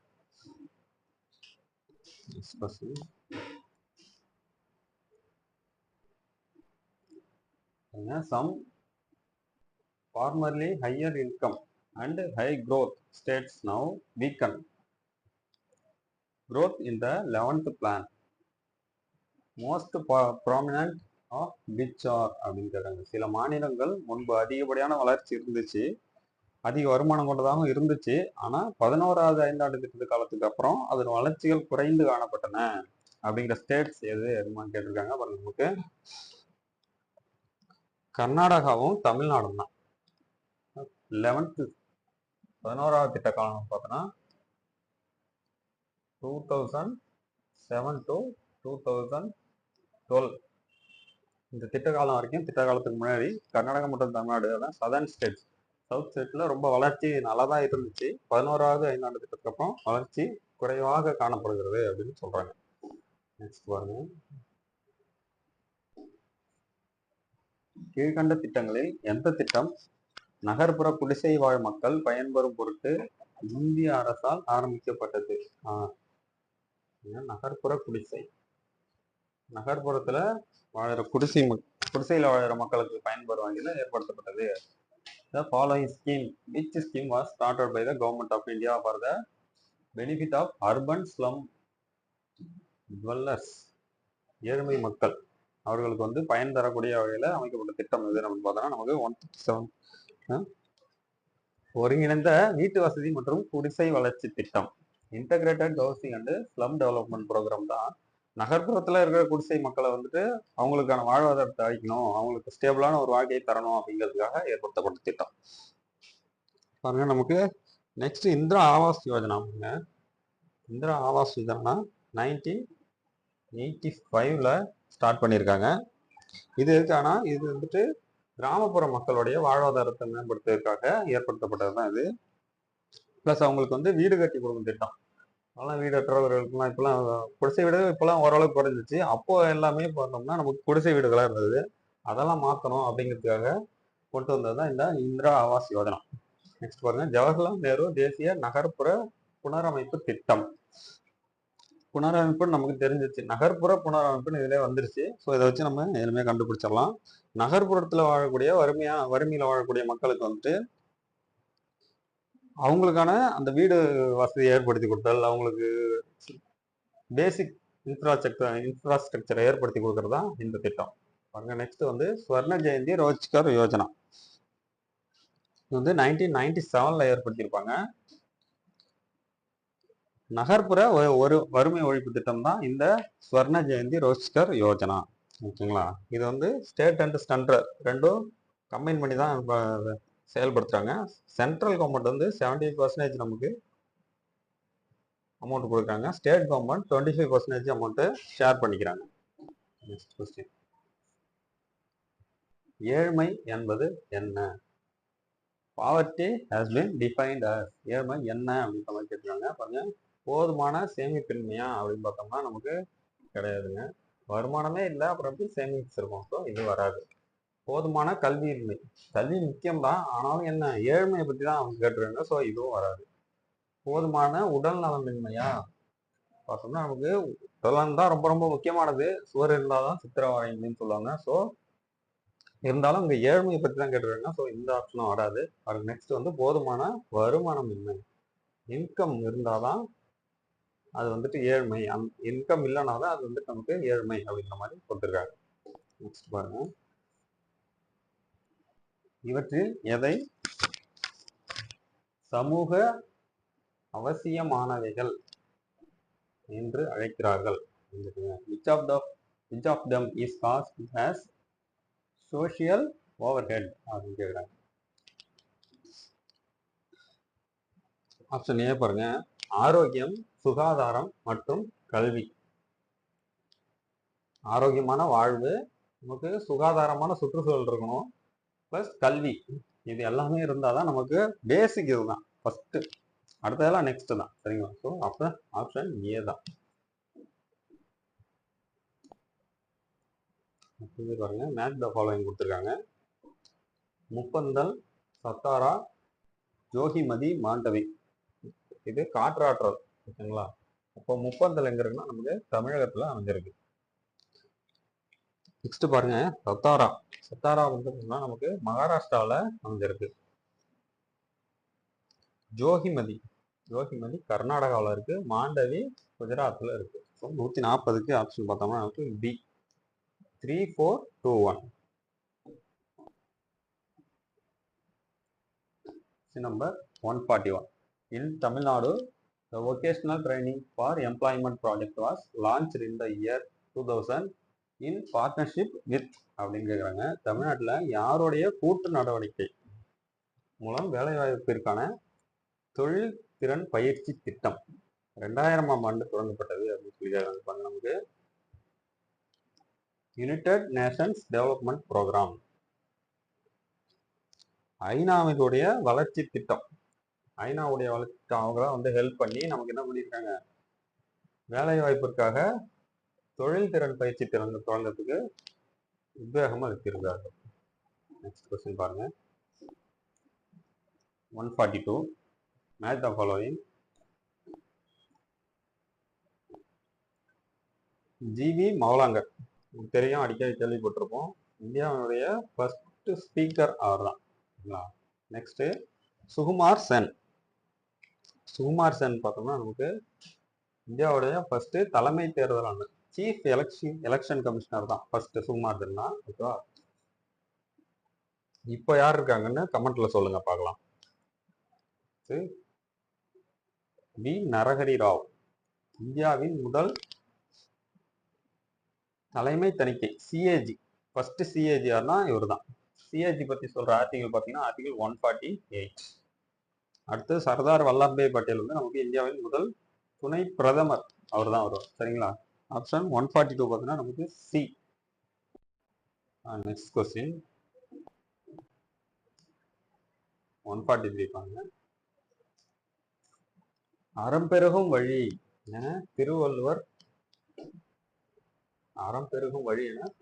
எதனை குறிக்கிறார் அப்படின்னு பாருங்க. நமக்கு இனிமையான சொற்களை பேசணுமா, இனிமையான சொற்களை பேசினாலே தானாவே அறம் பெருகும் அப்படின்னு சொல்லி சொல்றாரு. ஸோ ஆப்ஷன் சி தான் நமக்கு ஆன்சர். 4000 திவ்ய பிரபந்தத்தை தொகுத்தவர் யார் அப்படின்னு கேட்குறாங்க. நமக்கு நாதமுனி அப்படிங்கிறவர் தான் 4000 திவ்ய பிரபந்தத்தை தொகுத்திருப்பாரு. இவரு ஸ்ரீரங்கம் கோயில்ல வந்துட்டு ஓதுவரா இருந்திருப்பார். இவர் தான் என்ன பண்ணிருப்பாரு, 12 ஆழ்வார்கள் பாடிய பாடல்களை எல்லாம் தேடி தேடி தொகுத்து நமக்கு கொடுத்திருக்காரு. ஸோ அதுதான் நமக்கு 4000 திவ்ய பிரபந்தம் அப்படின்னு அழைக்கப்படுது. அடுத்தது நம்மாழ்வார் பாருங்க.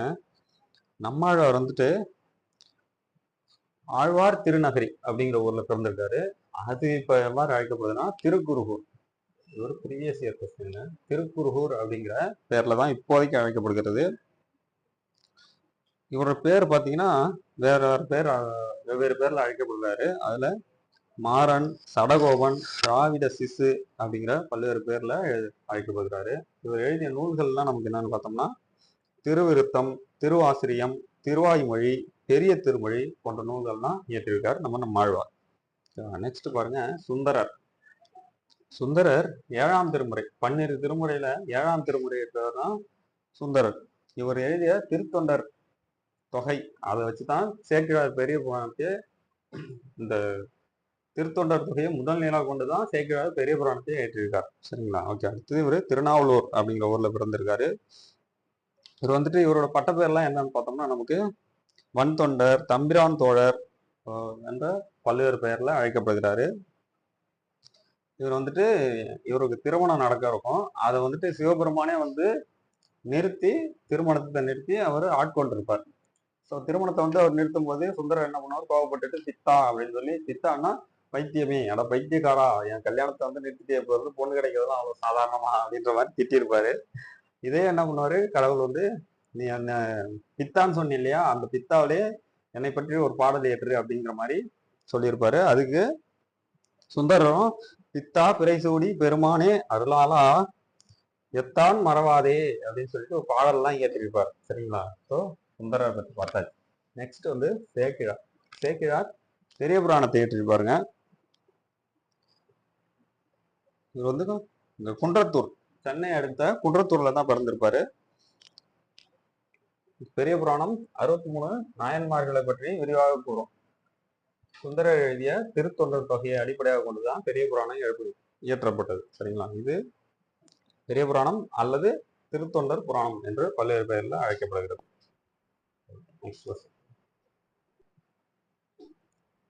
ஆசாரக்கோவை அப்படிங்கிற நூலோட ஆசிரியர் யாரு? ஆத்தர் ஆஃப் த ஆசாரக்கோவை அப்படின்னா நமக்கு பெருவாயன் முள்ளியார் தான் ஆசாரக்கோவை நூலை ஏற்றிருப்பார்.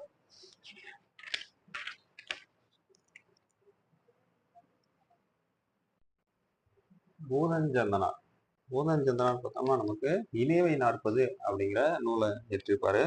பாருங்க. புல்லங்காடனா இவங்க சங்ககால புலவர்கள், 5ஆம் நூற்றாண்டை சார்ந்தவராக கருதப்படுகிறார். இவர் வந்துட்டு கைநிறை கைநிலை அப்படிங்கிற நூலை இயற்றியிருப்பார். சரிங்களா. அடுத்தது பொய்கையார் பார்த்தோம்னா நமக்கு களவழி 40. களவழி 40 அப்படிங்கிற நூலை இயற்றியிருப்பார். சரிங்களா. இவரு பொய்கையார் இது போக நற்றிணை புறநானூறு,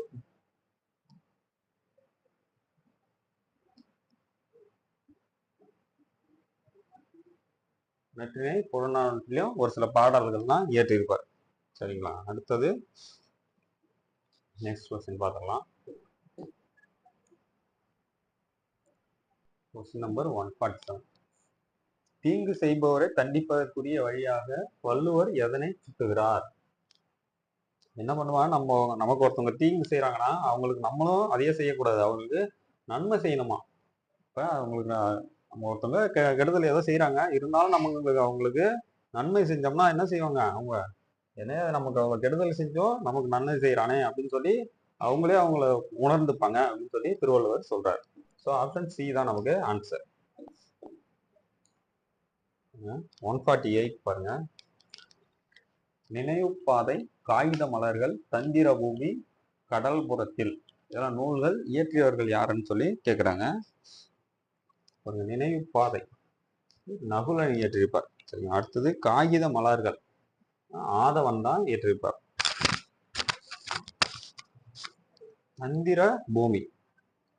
தந்திர பூமி இந்திரா பார்த்திசாரதியாளன் இயற்றியிருப்பாங்க. கடல்புறத்தில் வண்ண Nilavan. So option C 3142.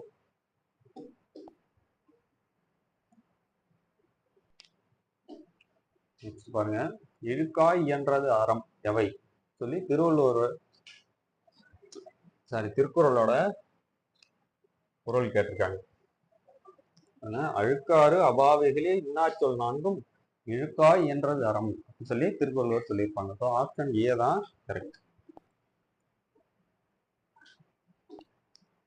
Question number 150 பாருங்க. கீழ்கண்ட இணைகள் தவறானது எது, ராங் பேர் அப்படின்னு சொல்லிட்டு இருக்காங்க. பட்டினப்பாலை இருக்கிறார்னா நமக்கு கடியலூர் உருத்திரங்கண்ணனா தான். பட்டினப்பாலை 301 301 அடிகளை கொண்டது. சரிங்களா. ஓகேவா. அடுத்தது பதிற்று 10 பார்த்தோம்னா 8 சேரரசர்கள் பற்றி பேசுகிறதானா கரெக்டு தான். அதாவது பார்த்தோம்னா பதிற்று 10 சேரரசர்களை பற்றி தான் பாடியிருக்கோம். ஆனா முதல் பத்தும் கடைசி பத்தும் கிடைக்கல. ஸோ 8 சேரர்களை பற்றி பாடுது அப்படிங்கிறது கரெக்டு தான்.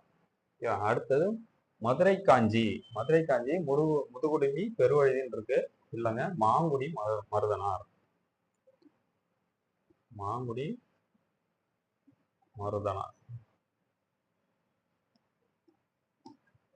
ஓகேவா.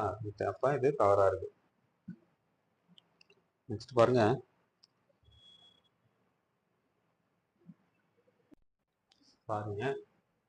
மாங்குடி மருதனார் தான் பாடியிருப்பாரு. ஆனா முதுகுடுமி பெருவழியை பற்றி பாடியிருக்காரு அப்படின்றாங்க. இது கரெக்டா தான் நமக்கு. திருவஞ்சை களம் கரிகால சோழனை பற்றி பாடியதா அப்படின்னா கிடையாதுங்க. பட்டினப்பாலை அப்படிங்கிற நூல் தான் நமக்கு கரிகால சோழனை பற்றி கூறுகிறது. சரிங்களா. இது சங்ககால நூல். ஸோ அப்ப தவறானது எதுன்னு கேட்டாங்க, 4 மட்டும்தான் நமக்கு தவறா இருக்கு.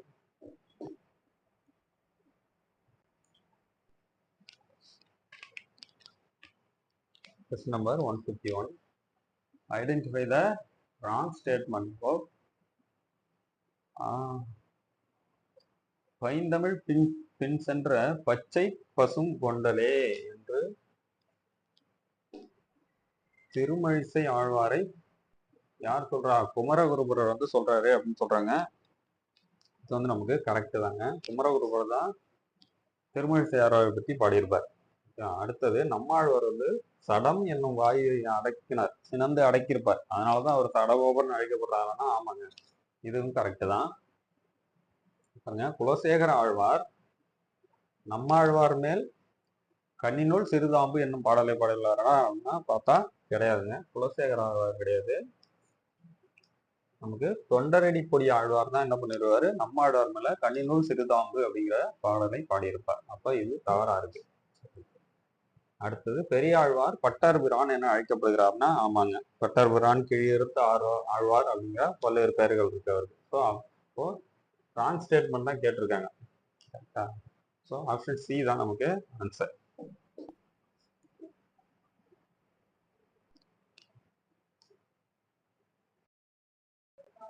நெக்ஸ்ட் கொஸ்டின் பாருங்க. சூஸ் த கரெக்ட் ஸ்டேட்மெண்ட் என்ன கேட்டிருக்காங்க. சரியான கூற்றை தேர்ந்தெடுங்க அப்படின்னு சொல்லி கேட்டிருக்காங்க. புதுக்கோட்டை மாவட்டத்தில் பொற்பனைக்கோட்டை என்ற இடத்தில் சங்ககால நடுகற்கள் காணப்படுகின்றன அப்படின்னு கேட்டிருக்காங்க. பாருங்க, ஸ்டேட்மெண்ட் நமக்கு கரெக்ட் தான். புதுக்கோட்டை மாவட்டத்தில் நமக்கு சங்ககால நடுகர்கள்லாம் கிடைச்சிருக்கு. நடுகர்கள்லாம் என்னன்னு பார்த்தோம்னா, சங்ககாலத்துலலாம் போர்ல மரணம் அடைஞ்சிருவாங்க. அவங்களுக்காக அவங்கள கௌரவிக்கிறமா என்ன பண்ணுவாங்க, ஒரு கல்லுல அவங்களோட உருவத்தை பொறிச்சு அந்த மாதிரி வச்சு அதை தெய்வமா வழிபடுவாங்க. ஸோ அதுதான் நமக்கு நடுகர்கள். எங்க கிடைச்சிருக்குன்னு பார்த்தோம்னா, நமக்கு பொற்பனை கோட்டை அப்படிங்கிற இடத்துல கிடைச்சிருக்கு. இந்த நடுகள் பத்தி நமக்கு தொல்காப்பிய நூல்ல கூட சொல்லியிருக்காங்க. சரிங்களா? இப்போ இந்த பொற்பனை கோட்டையில தற்போது என்னன்னா 3ஆம் கட்ட அகழாய்வு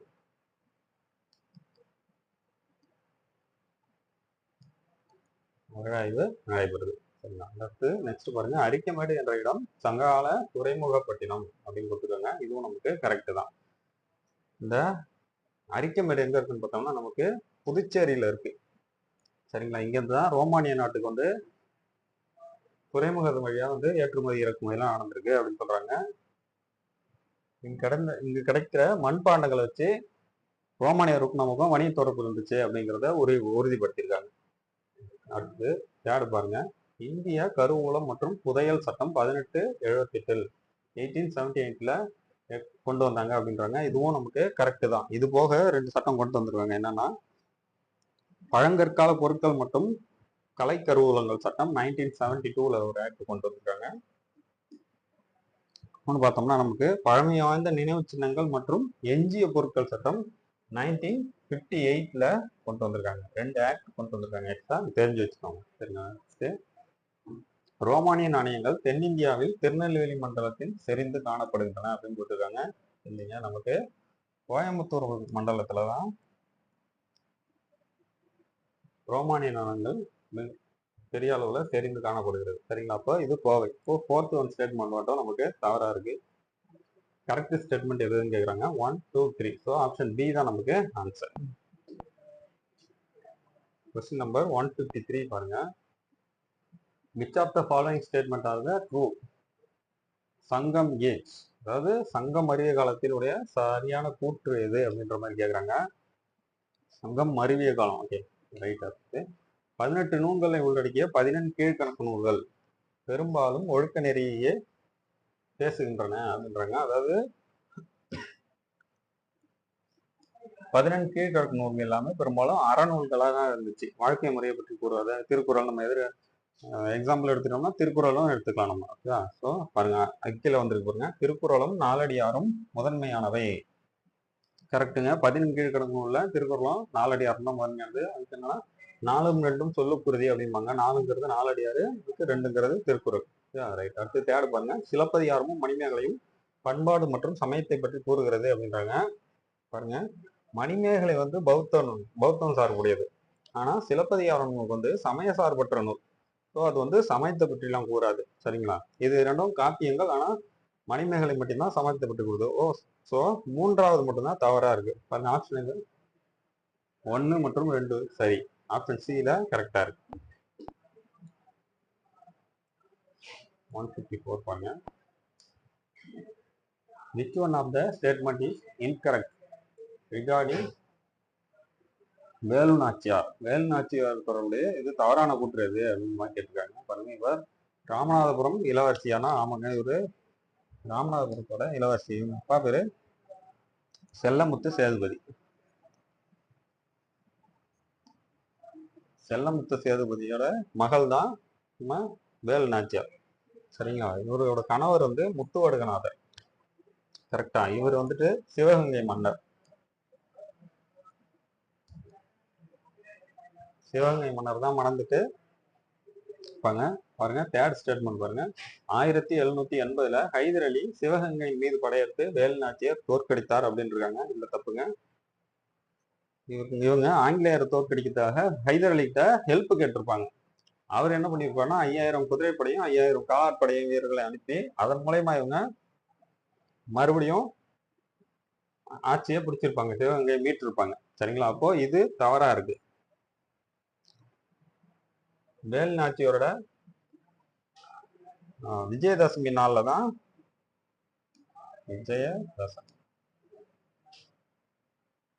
விஜயதசமி நாள்ல கோட்டைக்குள்ள போயிட்டு அவங்களோட குயிலிங்கிற பெண் என்ன பண்ணுவாங்கன்னா அவங்க மேல தீய வச்சுக்கிட்டு அவங்க ஆயுத கிடங்குல குதிச்சு அவங்க ஆயுத கிடங்குலாம் அழிச்சு அதுக்கப்புறம் கோட்டையை பிடிச்சிருப்பாங்க. ஸோ இது தவறா இருக்கு. 3வது ஸ்டேட்மெண்ட். 4வது பாருங்க, இவர் 2ஆம் மைசூர் போரை பயன்படுத்தி சிவகங்கைக்குள் நுழைந்தார் அப்படின்றது கரெக்ட் தாங்க. இவங்க 2ஆம் மைசூர் போர்ல அவங்க ஆங்கிலேயர்கள் ஈடுபட்டு இருக்கும்போது அந்த வாய்ப்பை இவங்க பயன்படுத்தி கோட்டைகளுக்கு வந்து கோட்டையை பிடிச்சிடறாங்க. ஸோ அப்போ 3 மட்டும் தவறா இருக்கு. தவறானதுன்னா சி.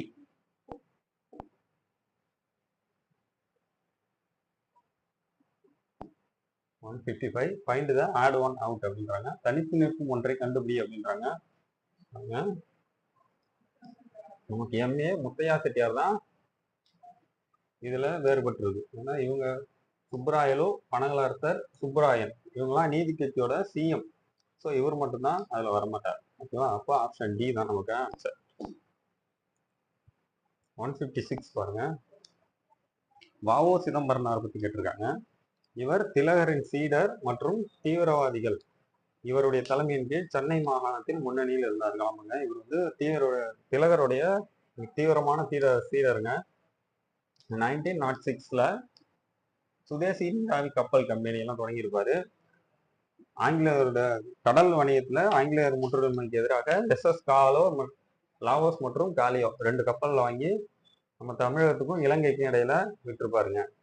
பாருங்க, இவர் நேர்மையானவர் மற்றும் தவறான வழக்குகளுக்காக ஒருபோதும் நீதிமன்றம் செல்வது கிடையாது அப்படின்றாங்க. ஆமாங்க, தவறான வழக்குக்காக எப்பவுமே அவர் ஆஜரானது கிடையாது. அடுத்தது 3rd பாயிண்ட் பாருங்க, இவர் பிரான்ஸ் மற்றும் இங்கிலாந்திடம் வந்து கப்பல்களை விலைக்கு வாங்கினார் அப்படின்னு இருக்கு. இங்கிலாந்திற்கு எதிராக தான் நம்ம கப்பல்களை வாங்கி விட்டுருப்பாரை தவிர்த்து இங்கிலாந்துட்டு இருந்தெல்லாம் கப்பல் வாங்கியிருக்க மாட்டார். பிரான்ஸ் மட்டும்தான் இருக்கும். சரிங்களா? எஸ்எஸ் லாவோ மற்றும் காலியோஸ் 2 கப்பல்களை வாங்கியிருப்பார். ஸோ ஆப்ஷன் 3 வந்து தப்பா இருக்கு. 156க்கு என்ன கேட்டிருக்காங்கன்னா சரியானவை எவைன்னு கேட்டிருக்காங்க. ஸோ 1 மற்றும் 2 correct. Next question 157. Which of the following statement on Vanchinathan பற்றி கேட்டிருக்காங்க. வாஞ்சிநாதன் பற்றிய கூற்றுகளை சரியானது எதுன்னு கேட்டிருக்காங்க. அவர் அப்போதைய திருவிதாங்கூர் சமஸ்தானத்தை சேர்ந்தவர். அவங்க அப்போதைய திருவிதாங்கூர் சமஸ்தானம் அங்கதான் பிறந்திருப்பாரு. அவர் புனலூரில் வன பாதுகாவலராக பணியாற்றியிருப்பார். சரிதாங்க, இதுவும் சரிதான். இவர் பாரத மாதா சங்கத்தின் உறுப்பினர். ஆமாங்க, 1904ல பாரத மாதா சங்கம் உருவாக்கும் அதோட உறுப்பினராக இருந்திருப்பாரு. பாருங்க, பாண்டிச்சேரியில் சுப்பிரமணிய சிவாவால் துப்பாக்கி சுடும் பயிற்சி பெற்றவர். இல்லைங்க, எஸ்.எஸ். சுப்பிரமணியம். அவர் தான் வந்துட்டு வாஞ்சிநாதனுக்கு கை துப்பாக்கியை பயன்படுத்துவது கற்றுக் கொடுத்திருப்பாரு. எஸ்.எஸ். சுப்பிரமணியன் தான் பாண்டிச்சேரியிலும் பாரிஸ்லயும் இந்தியன் ஹவுஸ் அப்படிங்கிற இடத்துலையும் தான் நம்ம இதற்கான துப்பாக்கி சுடுவதற்கான பயிற்சிகள்லாம் நிரூபிப்பார். சரிங்களா? அப்போ நமக்கு 4 தவறா இருக்கு. 157க்கு 1, 2, 3 மட்டும்தான் சரி. 4வது தவறா இருக்கு. ஆப்ஷன் 158. மூவலூர் ராமாமிர்தம் அனாதை விடுதியான அவ்வை இல்லத்தை நிறுவினார் அப்படின்றது. மூவலூர் ராமாமிர்தம் இல்ல, முத்துலட்சுமி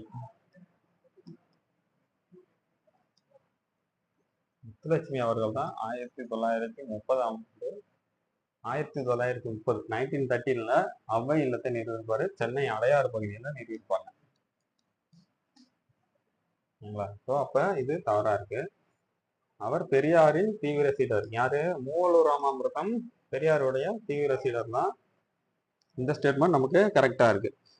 மூவலூர் ராமாமிர்தம் அவங்கள பார்த்தோம்னா நமக்கு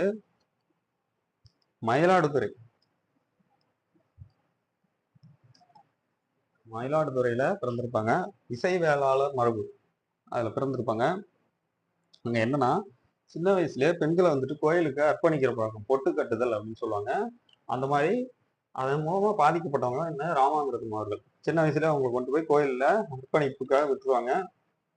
அவங்க அங்கேதான் இருக்கணும், அங்கேதான் நடனம் கத்துக்கிறது, அந்த மாதிரி கோயிலுக்கு அர்ப்பணிப்பு செய்யறது, அந்த மாதிரி வளர்ந்துருவாங்க. இது வந்து அவர் சின்ன வயசுல பாதிக்கப்பட்டாங்க.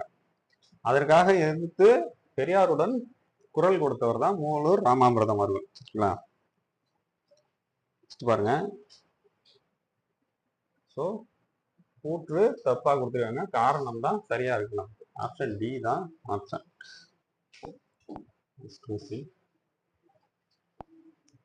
159. Which one of the following statement is incorrect about Rajaji? ராஜாஜியை பற்றிய தவறான கூற்று எது அப்படின்னு கேட்டிருக்காங்க. தமிழகத்தில் உப்பு சத்தியாகிரக போராட்டத்தில் தலைவராக ராஜாஜி இருந்தாரா? ஆமாங்க, இருந்தாரு. 1932ல உப்பு சத்தியாகிரகம், வேதாரண்யம் உப்பு சத்தியாகிரகத்துல இவர் தான் தலைமையேற்று நடத்திருப்பாரு. மொத்தம் 78 பேர் உப்பள்ளத்துக்காக இருப்பாங்க. தஞ்சாவூர் ஆட்சியர் கூட யாரும் உப்பு சத்தியாகிரகம் போறதுக்கு யாரும் மக்களும் ஹெல்ப் பண்ணக்கூடாது அப்படின்னு சொல்லியிருப்பாரு. அதையும் மீறி மக்கள்லாம் உதவி செஞ்சிருப்பாங்க. நெக்ஸ்ட் வந்து வெள்ளையனே வெளியேறு இயக்கத்தை தமிழகத்தில் ராஜாஜி வெற்றி பெற செய்தார் அப்படின்னு இருக்கு. ராஜாஜி இல்லைங்க, சத்தியமூர்த்தி அவர்கள் தான்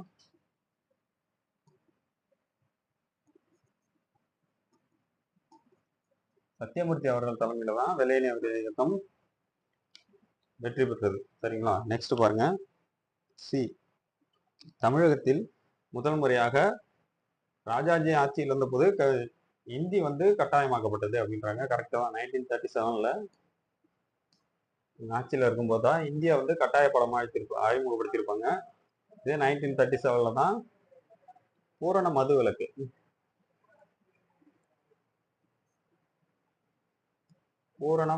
கொண்டு வந்திருப்பாங்க.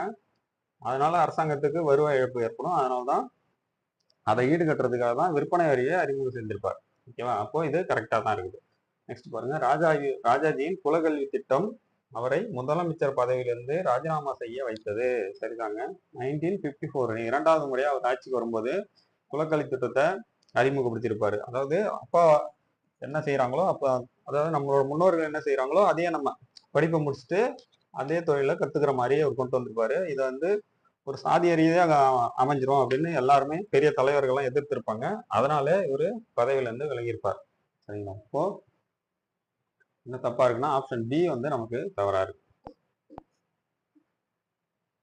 நெக்ஸ்ட் 160. ஈவே ராமசாமிக்கு முன் வைக்கம் சத்தியாகிரகத்தை தொடங்கிய 3 தலைவர்கள் யார் அப்படின்னு கேட்டிருக்காங்க. பாருங்க, நமக்கு திருவிதாங்கூர் பகுதியை சேர்ந்த சி.கே. மாதவன், கே.பி. கேசவ மேனன் மற்றும் ஜார்ஜ் ஜோசப். இவங்க தான் பெரியாருக்கு முன்னாடியே, பெரியார் 1924ல வைக்கம் போராட்டம் நடத்திருப்பாரு. அவங்களுக்கு முன்னாடியே இவங்கெல்லாம் வைக்கம் சத்தியாகிரகத்துக்கு ஆதரவா எதிர்ப்பா இருந்திருப்பாங்க. பாருங்க, முதலில் கருத்து படங்களை தமிழகத்தில் அறிமுகப்படுத்தியவர் யாருன்னு கேக்குது. நமக்கு சுப்பிரமணிய பாரதியார் தான். இந்தியாங்கிற இதழில் தான் கருத்து படங்களை முதலாக சுப்பிரமணிய பாரதி அறிமுகப்படுத்தியிருப்பாரு. இவர் வந்து பெண்களுக்காக சக்கரவர்த்தினி என்ற பத்திரிகையில பெண்களுக்காக குரல் வெண்பாலாம் எழுதியிருப்பாரு. நெக்ஸ்ட் பாத்தீங்கன்னா சித்ராவளி அப்படிங்கிற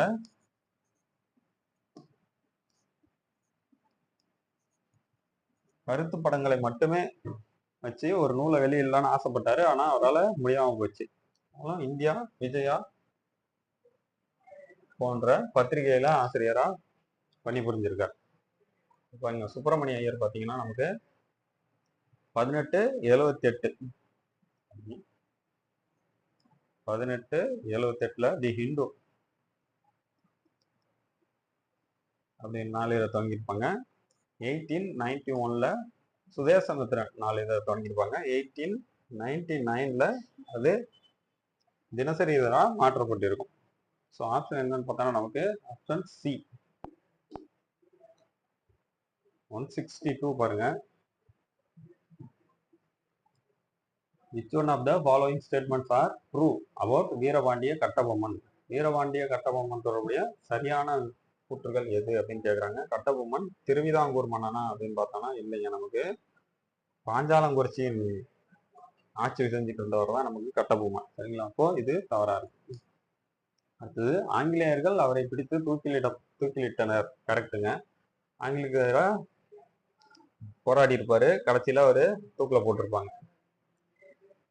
எப்பனா 1799 அக்டோபர் 17ஆம் தேதி கயத்தாறுங்கிற இடத்துலதான் அவரை தூக்கில போட்டிருப்பாங்க. பாருங்க, அடுத்து பாஞ்சாலங்குறிச்சியின் பாளையக்காரர்களாக இருந்தார். கரெக்ட் தாங்க, பாஞ்சாலங்குறிச்சியோட பாளையக்காரர் தான் அவரு. ஓகே, நெக்ஸ்ட் பாருங்க, புரட்சிக்கு பின் அவருடைய ஆட்சி பகுதியை பெற்றுக்கொண்டார் அப்படின்னு இருக்கு. இல்லைங்க, புரட்சிக்கு பிறகுதான் அவர் தூக்கில போட்டிருப்பாங்க, அதனால இது தவறா இருக்கு. ஸோ என்ன சரியான கூற்றுகள் தான் எதுன்னு கேட்குறாங்க, 2 மற்றும் 3. 163 பாருங்க, சூஸ் த கரெக்ட் ஸ்டேட்மெண்ட் அப்படின்னு கேட்டிருக்காங்க. பாளையக்கார முறை காகத்திய பேரரசின் நடைமுறையில் இருந்தது அப்படின்றாங்க. சரிதாங்க. நமக்கு 1529 1529ல விஸ்வநாத நாயக்கர் அப்படிங்கிறவர் தான் தன்னுடைய அமைச்சர் அரியநாதர் அவரோட உதவியால தான் பாளையக்கார முறையை தமிழகத்தில் அறிமுகப்படுத்தியிருப்பாரு. 72 பாளையங்கள் இருந்துச்சு அப்படின்ற மாதிரி புக்ல கொடுத்திருப்பாங்க. நெக்ஸ்ட் பாருங்க, கான் சாஹிப்பின் இறப்புக்கு பின் புலித்தேவர் நெற்கட்டும் சேவலை 1764 மீண்டும் கைப்பற்றி கொண்டார் அப்படின்றாங்க. கரெக்ட் தாங்க. கான் சாஹிப் என்பவர் 1761ல புலித்தேவர்கிட்ட இருந்து நெற்கட்டு சேவலை கைப்பற்றுவாரு. அதுக்கு பிறகு கான் சாஹிப் வந்துட்டு பாளையக்காரர்கள்ட்ட பேச்சுவார்த்தையில ஈடுபட்டார் அப்படின்னு சொல்லிட்டு ஆங்கிலேய அரசு அவர் மீது குற்றம் சுமத்தி என்ன பண்ணுவாங்க, அவர் தூக்கில போட்டுருவாங்க. அதுக்கு பிறகு 1764 தான் புலித்தேவர் என்ன பண்ணுவாரு, நெற்கட்டும் சேவலை மீண்டும் கைப்பற்றி கொள்வார். சரிங்களா? மறுபடியும் 1767 வரைக்கும் ஆட்சி செஞ்சிருப்பாரு. அடுத்து கேப்டன் கேம்பல் வந்திருப்பாரு. கேப்டன் கேம்பலுக்கு அப்புறம்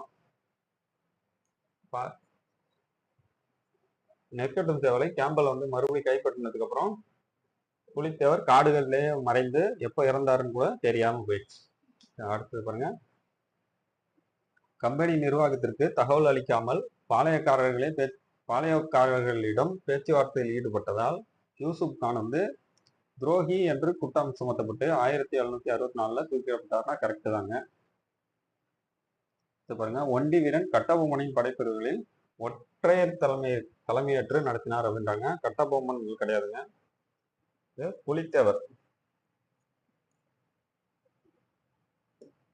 புலித்தேவரோட ஒற்றர் படைக்கு இந்த ஒண்டி வீரன்கிறவரு தலைமையேற்று இருப்பார். ஸோ 3 மட்டும் நமக்கு தவறா இருக்கு. 1, 2, 4 ஆப்ஷன் ஏ தான் நமக்கு ஆன்சர். கொஸ்டின் நம்பர் 164, கலந்தாய்வு குழுக்கள், சிறப்பு குழு, ஆலோசனை குழு போன்ற பல்வேறு குழுக்களின் உரிமைகளின் பாதுகாவலனாக செயல்படுபவர் யார் அப்படின்னு கேட்கிறாங்க. நமக்கு சபாநாயகர் தாங்க செயல்படுவார்.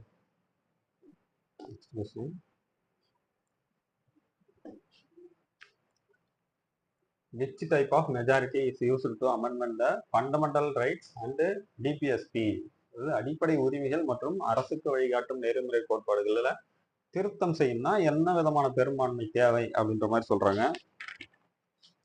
பாருங்க, நமக்கு ஸ்பெஷல் மெஜாரிட்டி தான் தேவை. ஸ்பெஷல் மெஜாரிட்டினா என்னன்னா 2/3 ஆஃப் மெம்பர்ஸ், 3/2 பங்கு வாக்காளர்கள் வாக்களிச்சு அதை கொண்டு வர முடியும். சரிங்களா? இப்போ தனி பெரும்பான்மைனா ஒன்றும் இல்லை, மொத்தத்துல அதிகமாக வாக்குகள், மொத்த உறுப்பினர்களை பாதியை கடந்து அதிகமான வாக்குகள் பெற்றாங்க இல்லையா, அந்த மாதிரி பெற்றாங்கன்னா அது தனி பெரும்பான்மை. பாருங்க, சிறப்பு பெரும்பான்மை மற்றும் மாநிலங்களின் ஒப்புதல்.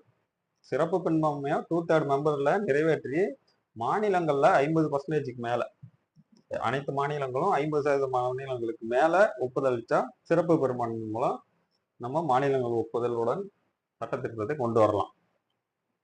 இது இப்போ சாதாரண பெரும்பான்மை எதற்கு யூஸ் பண்ணுவாங்க அப்படின்னு பார்த்தோம்னா, நமக்கு புதிய மாநிலங்களை உருவாக்கணும், இல்லை மாநிலங்களோட எல்லையை மாற்றி அமைக்கணும், அது போல விஷயங்களுக்கெல்லாம். பிளஸ் வந்துட்டு எம்பி எம்எல்சி அவங்களோட சம்பளம், அதை பத்தி அவங்க சாதாரண தனி பெரும்பான்மையில நிர்ணயிச்சுக்கலாம்.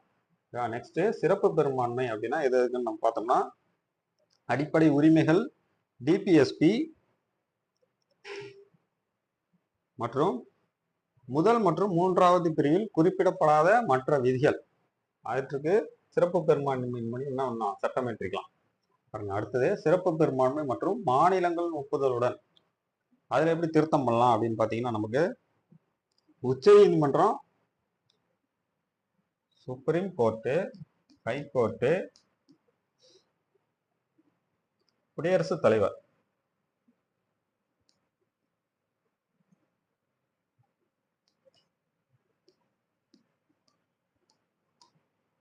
குடியரசுத் தலைவர் தேர்தல் 7th schedule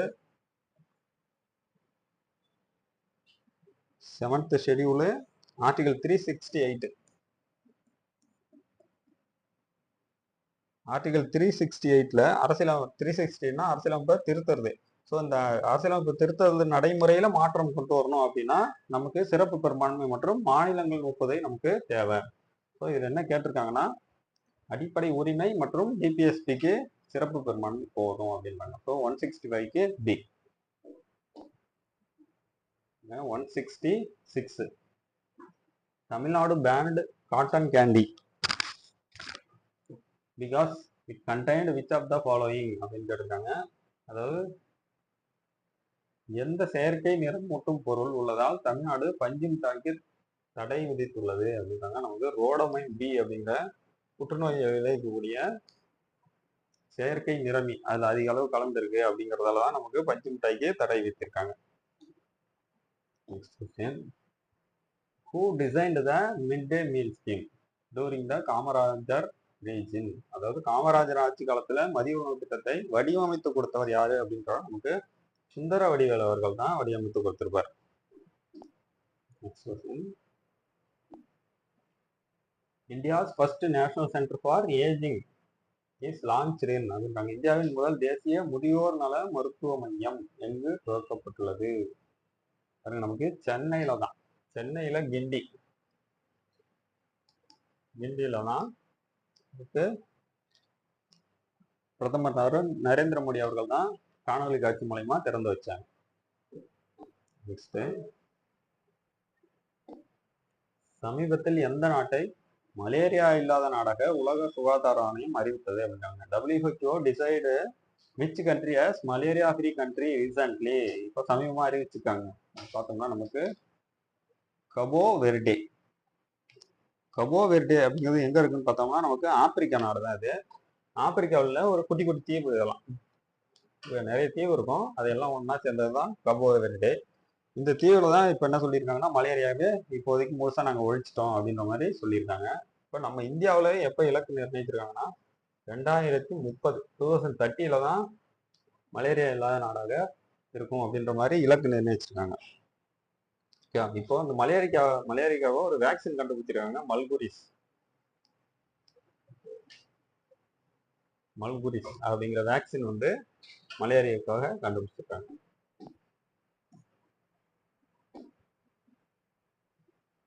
central research institute of yoga and neuropathy has been set up in which state அப்படின்னு கேட்குறாங்க. மத்திய யோகா மற்றும் இயற்கை மருத்துவ ஆராய்ச்சி நிறுவனம் எந்த மாநிலத்தில் அமைக்கப்பட்டுள்ளது? எந்த மாநிலம் இருக்காங்க? இந்த வடகிழக்கு மாநிலம். வடகிழக்கு மாநிலம் பார்த்தோன்னா நமக்கு அசாம்ல தான் ஆரம்பிச்சிருக்காங்க. அசாம்ல திப்ருகர்ல தான் ஆரம்பிச்சிருக்காங்க. 100 படுக்கை வசதிகளுடன் ஆரம்பிச்சிருக்காங்க. Next, 4 stars of destiny. அதாவது 4 ஸ்டார்ஸ் ஆஃப் டெஸ்டினி என்பது யாரின் சுயசரிதை அப்படின்னு கேட்குறாங்க. நமக்கு ஜெனரல் MM நரவணே. யாருன்னா 27th ஆர்மி ஜெனரல்.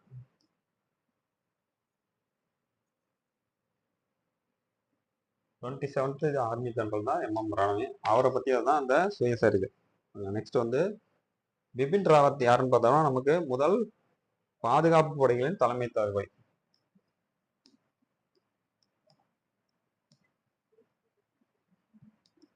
பாதுகாப்பு படை தலைமை தளபதி இவர் தான் விமான விபத்துல இறந்துட்டார். நம்ம தமிழகம் வரும்போது இறந்துட்டார். ஓகே, அடுத்தது பாருங்க, Manoj Pandey.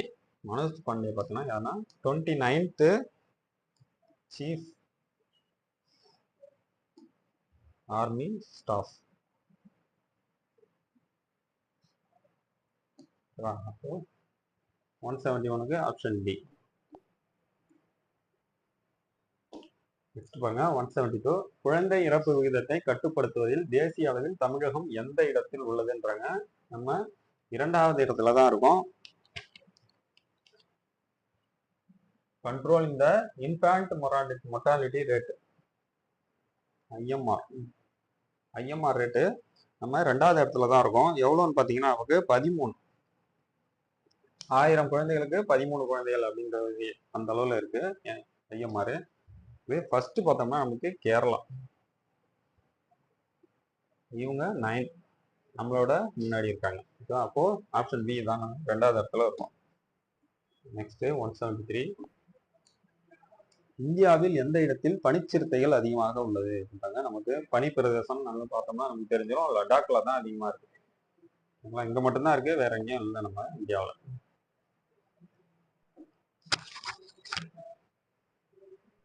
Which of the following scheme recently crossed 5 crore beneficiaries? அதாவது பின்வரும் திட்டங்கள் எந்த திட்டத்துல 10 கோடி பயனாளிகளை கடந்துச்சு அப்படின்னு பார்த்தோம்னா நமக்கு உஜ்வாலா யோஜனா. உஜ்வாலா யோஜனானா ஃப்ரீ கேஸ், பெண்களுக்கு அதிகாரம் அளிப்பதற்காக இலவச சிலிண்டர், இலவச கேஸ் அடுப்பு தர்றதுதான் இது நமக்கு உஜ்வாலா யோஜனா. நெக்ஸ்ட் இது நமக்கு 2016 தொடங்கிட்டது. ரைட், அடுத்தது ஃபசல் பீமா யோஜனா. ஃபசல் பீமா யோஜனானா உள்ள பயிர் காப்பீடு திட்டம் தான். இது வந்து நமக்கு எப்போ ஆரம்பிச்சுன்னா 16 பிப்ரவரி 18 2016 தான் ஃபசல் பீமா யோஜனா. உதான் திட்டம் பார்த்தோம்னா நமக்கு 2017 2017 ஆரம்பிச்சாங்க. குறைந்த விலையில விமானத்துல பறக்கணும் அப்படிங்கிறது, எல்லாரும் பறக்கணும் அப்படிங்கிறதுக்காக ஆரம்பிக்கப்பட்டதுதான் இந்த உதான் திட்டம். ஓகேவா. நெக்ஸ்ட் கிசான் சம்மான் நிதி பாருங்க, 2019 ஆரம்பிக்கப்பட்டது. இது என்னன்னா கிராமப்புறத்துல சிறு குறு விவசாயிகள் இருப்பாங்க இல்லையா, அவங்களுக்கு வந்துட்டு வருஷத்துக்கு 6000 ரூபாய் ஒரு 3 தவணையா கொடுப்பாங்க. 2000 அந்த மாதிரி 3 தவணையா கொடுப்பாங்க. 6000 ரூபாய் கொடுக்குறது, அதுக்கு தான் கிசான் சம்மான் நிதி. இப்போ 174க்கு ஆப்ஷன் டி. நெக்ஸ்ட், இந்தியாவில் சர்வதேச விண்வெளி மையம் எந்த ஆண்டில் தொடங்கப்படும் அப்படின்னு சொல்றாங்க. பாருங்க, நமக்கு 2028 தான் தொடங்கப்படும் அப்படின்னு கேட்டிருக்காங்க.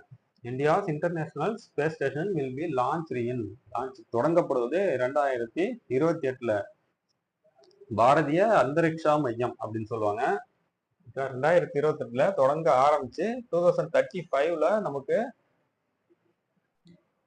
ஸ்டேஷனை கட்டி முடிக்கிறதாகவும், ஸ்பேஸ் ஸ்டேஷனை கட்டிடணும் அதுக்குள்ள அப்படின்ற மாதிரி இலக்கு வச்சிருக்காங்க. ஸோ ஆப்ஷன் ஏ நமக்கு 175க்கு option A. Okay. Question number 176. M is the daughter of N, O is the son of N, also father of P. What is the relation between P and N? M என்பவர் N இன் மகள், N இன் மகன் O மற்றும் O அப்படிங்கிறவங்க P இன் தந்தை அப்பா ஆவார். P மற்றும் N இன் தொடர்பு என்ன அப்படின்னு கேக்குறாங்க. M is the daughter of N. M அப்படிங்கிறவங்க டாட்டர் யாருக்கு அப்படின்னா N-க்கு. அடுத்து O is a son of N. என்னோட பையன் தான் O. O is a son of N, also a father of P. இந்த O அப்படிங்கிறவங்க P-க்கு father. What is the relation between P and N? So அப்போ P-க்கும் N-க்கும் என்ன ரிலேஷன் வரும் அப்படின்னு சொல்லி கேட்டிருக்காங்க. ஸோ மேபி நம்ம என்ன சொல்லலாம் அப்படின்னா கிராண்ட் மதர் சொல்லலாமா? ஏன்னா அவங்க பேரண்டோட பேரண்ட் அப்படிங்கிறதுனால grandmother. Next question number 177. Simplify அப்படின்னு கொடுத்துருக்காங்க. ஸோ போர்ட் மாஸ் ரூல் தான் அப்ளை பண்ணணும். அப்போ நம்ம என்ன பண்ணலாம்னா இந்த டிவிஷன் அப்படிங்கிறத மல்டிப்ளிகேஷனை மாற்றிட்டு இதை நம்ம தலைகீழாக கொண்டு வந்துக்கலாம். ஸோ இப்போ பார்த்தோம் அப்படின்னா 4/3 + 3/2 - 5/3 டிவிஷன் இருக்கு. ஸோ இன்டூக்கு சேஞ்ச் பண்ணிட்டு தலைகீழா எடுத்துக்கிட்டேன். So 12/30 minus 12 divided by 9 into minus 27 divided by 16. Cancel பண்றதை ஃபர்ஸ்ட் பண்ணிக்கோங்க. 1 3s are 3, 4 3s are 12, 1 5s are 5, 6 5s are 13, 2 2s are 4, 3 2s are 6. So 2/3 already minus இருக்கிறதுனால நம்ம இங்க minus 2/3. 1 9s are 9, 3 9s are 27, 3 4s are 12, 4 4s are 16. So இப்போ value பார்த்தோம் அப்படின்னா 4/3 plus 3/2 minus இங்க என்ன இருக்கு 2/3. இங்க 3 3s are 9, பட் மைனஸ் இருக்கனால மைனஸும் என்ன ஆயிடும் பிளஸ் 9 டிவைடட் பை 4. எல்சிஎம் பார்த்தோம் அப்படின்னா 3 2 3 4. இதுக்கு எல்சிஎம் அப்படிங்கிறது 12. ஸோ 3 இருக்கனால 4 ஆல மல்டிபிள் பண்றோம். 2 இருக்கறனால 6 ஆல, 3ன்றனால 4 ஆல, 4 அப்படிங்கிறதுனால 3 ஆல மல்டிபிள் பண்ணாதான் நம்மளுக்கு 12 வரும். அப்ப 4 4s are 16 plus 3 6 are 18 minus 2 4s are 8 plus 9 3s are 27. 18ல 8 minus பண்றோம்னா 10. அப்போ 27 37 47 53. ஸோ அப்போ 53 டிவைடட் பை 12. ஆன்சர் பாருங்க, ஆப்ஷன் வந்து A 53 divided by 12. Next question number 178. Simplify கொடுத்துருக்காங்க. ஸோ இதையும் நம்ம மல்டிபிள் பண்ணி ஃபர்ஸ்ட் கன்வெர்ட் பண்ணிக்கலாம். அப்போ 5 2s are 10 plus 1 என்ன 11 டிவைடட் பை 2 பிளஸ் 3/4 ஆஃப் அப்படிங்கிறனால இன்டூ 8/9. அப்போ 1 4s are 4, 2 4s are 8, 1 3s are 3, 3 3s are 9. So 11/2 plus 2 divided by 3. LCM பார்த்தீங்கன்னா 6. இங்க 2 இருக்கனால 3 ஆல, 3 இருக்கனால 2 ஆல. 11 3s are 33 plus 2 2s are 4. So 37 divided by 6. இதை நம்ம கன்வெர்ட் பண்ணோம்னா 6 6 are 36, ரிமைண்டர் 1/6. அப்போ ஆன்சர் பாருங்க 6 1/6. Next question number 179. Find HCF கேட்டிருக்காங்களா? ஸோ அப்போ HCF பொறுத்த வரைக்கும் இந்த கொஸ்டின் பாருங்க. Find HCF of x square y plus xy square comma x square plus xyன்னு கொடுத்துருக்காங்க. அப்போ x square y plus xy square இது ஒரு நம்பர். இன்னொரு நம்பர் பாத்தீங்க அப்படின்னா x ஸ்கொயர் பிளஸ் xy. இப்போ இந்த இதையும் நம்ம எப்படி கன்வெர்ட் பண்றோம்னு பாருங்க. இதுலயும் xy இருக்கு, xy இருக்கு. அப்போ xy காமனா எடுத்துட்டோம் அப்படின்னா இங்க மிச்சம் ஒரு x இருக்கும், பிளஸ் இங்க ஒரு y இருக்கும். கமா இதுல இருந்து இங்க ஒரு x, இங்க ஒரு x இருக்கு. ஸோ அப்போ x காமனா வச்சுட்டோம் அப்படின்னா ஒரு x பிளஸ் ஒரு y. HCF தானே கேட்டிருக்காங்க. HCFனா ரெண்டுத்துலயும் காமனா இருக்கிற வேல்யூ xன்றது காமனா இருக்கு, எடுத்துக்கலாம். x பிளஸ் y காமனா இருக்கு, அப்போ அதையும் எடுத்துக்கலாம். So x into x plus y இருக்கு. ஆப்ஷன் வந்து C. Next question number 180. The present ages of Arun and Suresh are 24 years and 36 years respectively. What is the ratio between the ages of Suresh and Arun 8 years ago? Present age அருணுக்கும் சுரேஷுக்கும் எவ்வளோ அப்படின்னா 24 36. 8 வருஷத்துக்கு முன்னாடி 8 வருஷத்துக்கு முன்னாடி பாத்தீங்க அப்படின்னா 16. இங்க 8 வருஷத்துக்கு முன்னாடி பாத்தீங்க அப்படின்னா 28. So ratio 4 4s are 16, 7 4s are 28. But கேட்டிருக்கிறது சுரேஷுக்கும் அருணுக்கும் கேட்டிருக்காங்க. ஸோ அப்ப 7:4. ஆப்ஷன் பாருங்க 7:4 C. Question number 181. Find the sum of first 28 terms of an arithmetic progression whose nth term is 4n minus 3. ஒரு கூட்டுத்தொடர் வரிசையின் எண்ணாவது உறுப்பு 4n minus 3 எனில் அதன் முதல் 28 உறுப்புகளின் கூடுதல் காண்கன்னு கேட்டிருக்காங்க. எண்ணாவது உறுப்பு அப்படின்னா tn. ஸோ tnோட வேல்யூ தான் அவங்க என்ன கொடுத்திருக்காங்க அப்படின்னா 4n minus 3. நமக்கு sum of 28 terms. அப்ப S28 வந்து எவ்வளோ அப்படின்னு சொல்லி கேட்டிருக்காங்க. இதுக்கு ஃபார்முலா பாத்தீங்கன்னா n/2 into a plus l. அப்ப ஏயும் எல்லும் தேவை. a அப்படிங்கிறது ஃபர்ஸ்ட் டேர்ம். அப்ப t1 equal to 4 into 1 minus 3. அப்ப 4 minus 3 அப்படின்னா 1 வரும். அதுக்கப்புறம் எல்ன்றது t28. அப்ப t28 அப்படின்னா 4 into 28 minus 3. So 4 8s are 32 2, balance 3, 2 4s are 8, 11 minus 3. அப்போ 109. இப்போ S28 கண்டுபிடிக்கணுமா? அப்போ S28 equal to ஃபார்முலா வந்து n/2 into a plus l. என்னோட வேல்யூன்றது 28/2, ஏன்றது 1 பிளஸ் எல்லோட வேல்யூன்றது 109. ஸோ கேன்சல் பண்றீங்கன்னா 14. ஸோ 14 into 1 plus 109 அப்படின்னா 110. மல்டிபிள் பண்றோம்னா 0 4 5 1. ஸோ அப்போ 1540. ஆப்ஷன் வந்து பாருங்க D. Next question number 182. If humble is given by the code EHLUBM, what is the code education? So இப்ப humble அப்படிங்கறத HUMBLE எப்படி எழுதிருக்காங்க அப்படின்னா EHLUBM. So education, EDUCATION. H ஒரு எழுத்து விட்டு ஸ்டார்ட் பண்ணிருக்காங்க. அதுக்கப்புறம் யூன்றத ஒரு எழுத்து விட்டு பிளேஸ் பண்ணிருக்காங்க. எம்ன்றத ஒரு எழுத்து விட்டு பிளேஸ் பண்ணிருக்காங்க. அதுக்கப்புறம் இருக்கிற பி ஒரு எழுத்து விட்டு எல், திருப்பி ஒரு எழுத்து விட்டு இ. அப்ப நம்மளும் ஈன்றது ஸ்டார்ட் பண்ணலாம். இ டி யூ சி ஏன்றது இங்கே போட்டுக்கோங்க. நெக்ஸ்ட் இங்க ரிவர்ஸ்ல எழுதுனா டி ஐ ஓ என். அப்போ ஆப்ஷன் பாருங்களேன், NEODIUTCA. ஆப்ஷன் வந்து டி. Next question number 183. இந்த given number pattern find the next term கேட்டிருக்காங்க. 21 321 4321 21 321 4321. அப்போ 5 4 3 2 1 டிவைடட் பை 3 3 4 3 டைம் 5 4 டைம். அப்போ 6 வந்து 5 டைம். 1 2 3 4 5. ஆப்ஷன் வந்து பாத்தீங்கன்னா D. Next question number 184. Find the missing number. என்ன கொடுத்துருக்காங்க? 3, 12, 27, 48, 75, 108. ஃபர்ஸ்ட் மிஸ்ஸிங் நம்பருக்கு டிஃபரன்ஸை கண்டுபிடிச்சு பார்த்துக்கலாம்ப்பா. ஸோ 3ல இருந்து 9 ஆட் பண்ணா 12 கிடைக்கும். 12க்கு அப்புறம் 22, அப்போ பிளஸ் ஒரு 15, 27க்கு அப்புறம் 37, 47 பிளஸ் ஒரு 21, 48க்கு அப்புறம் 58, 68, ஸோ 27. நெக்ஸ்ட் 75 அப்படின்னா 25 பிளஸ் ஒரு 8, 25 பிளஸ் 8 33. திருப்பி ஒரு டிஃபரன்ஸ் எடுத்து பாருங்க. 6 ஸோ நெக்ஸ்ட்டும் 6 ஆட் பண்ணிருக்காங்களா? அப்போ அடுத்து ஒரு 6 ஆட் பண்ணா 33 பிளஸ் 6 என்ன? 39. அப்ப 108 பிளஸ் ஒரு 39. இதை நம்ம கூட்டினாதான் இங்க வேல்யூ கிடைக்குமா?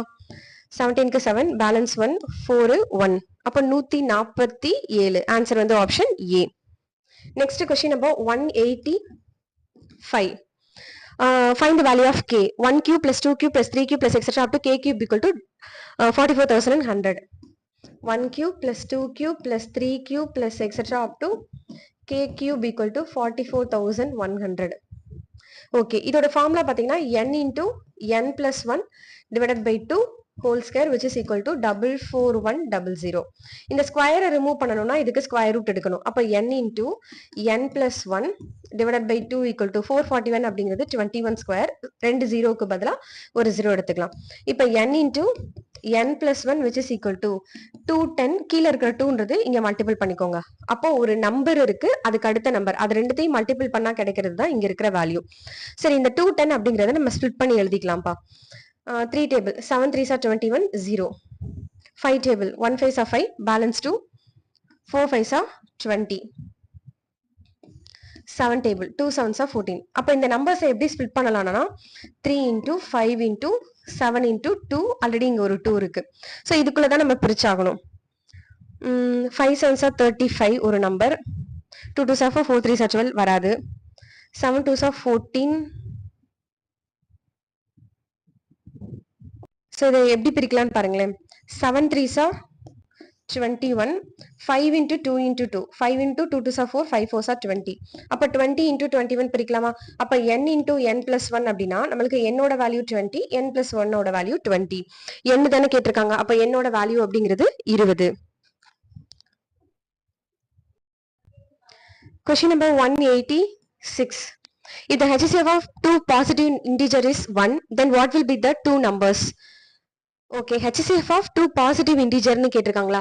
So compulsory HCF of a positive integers அப்படினாலே ரெண்டுமே எப்படி இருக்கும்னா relatively prime number-ஆ இருந்தா மட்டும்தான் ரெண்டுமே எப்படி இருக்கும்? HCF வந்து 1 அப்படிங்கிறது நமக்கு கிடைக்கும். Next question number 187. The ratio of the income and to the expenditure of a family is 7:6. So question number 187, income and expenditure of a family வந்து 7:6. If the income is 21,000, இந்த income அப்படிங்கிறது தான் 21,000 இருந்துச்சு அப்படின்னா சேவிங்ஸ் வந்து எவ்வளோ அப்படின்னு கேக்குறாங்க. இன்கம்ல இருந்து எக்ஸ்பெண்டிச்சரை மைனஸ் பண்ணா கிடைக்கிற வேல்யூ தான் நமக்கு சேவிங்ஸ். அப்போ 7x minus 6x which is equal to 1x. அந்த 1x தான் நமக்கு சேவிங், அதை தான் கண்டுபிடிக்கணும். அப்போ நம்மளுக்கு 7x அப்படிங்கிறது 21,000 அப்படின்னா 1 7s are 7, 3 7s are 21, 0 0. அப்போ அந்த 1x அப்படிங்கிறது நம்மளுக்கு எவ்வளவு கிடைக்குது? 3,000. அப்போ சேவிங்ஸ் பாத்தீங்க அப்படின்னா நம்மளுக்கு 3,000. Next question number 188. A is to B equal to 4:6. B is to C equal to 18:5. Then A is to B is to C. A is to B அப்படிங்கிறது 4:6. B is to C அப்படிங்கிறது 18:5. A is to B is to C என்னன்னு கண்டுபிடிக்கணும். Okay, 4:6, 18:5. இங்க 6 இருக்கு, இங்க 18 இருக்கு. அப்போ இந்த ஈக்குவேஷன் நம்ம என்ன பண்ணணும் அப்படின்னா 3 ஆல மல்டிபிள் பண்ணிட்டோம் அப்படின்னா 4 3s are உங்களுக்கு 12 கிடைச்சிரும். இங்கேயும் 3 ஆல பண்ணும்போது 18 வந்துரும். இங்க 18 பார்ட் அப்படின்னா இங்க 5 சோ அப்ப A is to B is to C அப்படின்னா 12:18:5 12:18:5. Next question number 189. Find the 21st term of an AP 2, 3 1/2, 5, 6 1/2. அப்போ 189ல 2, 3 1/2, 5, 6 1/2. சோ அப்ப A யோட வேல்யூன்றது 2.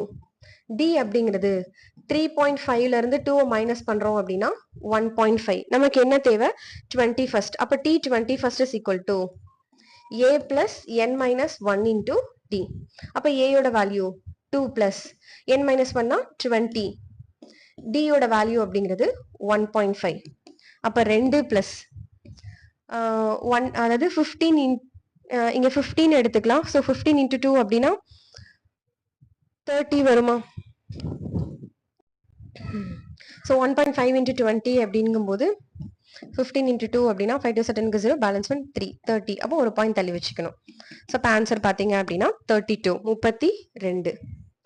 Next question number 190. 190 என்ன சொல்லியிருக்காங்க?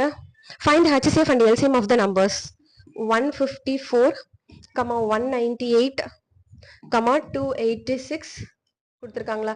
என்ன கண்டுபிடிக்கணும் அப்படின்னா HCF-ம் கண்டுபிடிக்கணும், LCM-ம் கண்டுபிடிக்கணும். ஓகே, HCF-னா 2 டேபிள்ஸ் எடுத்துக்கலாமா? 7 2s are 14, balance 7 2s are 14. 9 2s are 18, balance 9 2s are 18. 1 2s are 2, 4 2s are 8, 3 2s are 6. Again 11 table 7 11s are 77, 9 11s are 99, 1 11s are 11, balance 3 13. இதுக்கப்புறம் இது பண்ண முடியாது. ஸோ அப்போ HCF பார்த்தீங்கன்னா 2 into 11 எவ்வளோ? 22. அப்போ HCF 22 அப்படின்னு சொல்லி பார்த்தீங்க அப்படின்னாலே HCF ஓட ஆன்சர் ஃபர்ஸ்ட் இருக்கிறது தான். ஸோ 22ன்றது இங்கே மட்டும் தான். அப்போ LCM பார்த்தீங்க அப்படின்னா இது எல்லாமே மல்டிபிள் பண்ணணும்ப்பா. அதாவது 22 into 7 into 9 into 13. இது ஃபுல்லும் நம்மளுக்கு மல்டிபிள் பண்ணா 18018. ஸோ அப்போ HCF பொறுத்த வரைக்கும் 22, LCM பொறுத்த வரைக்கும் 18,018. ஆன்சர் வந்து option A. Question number 191.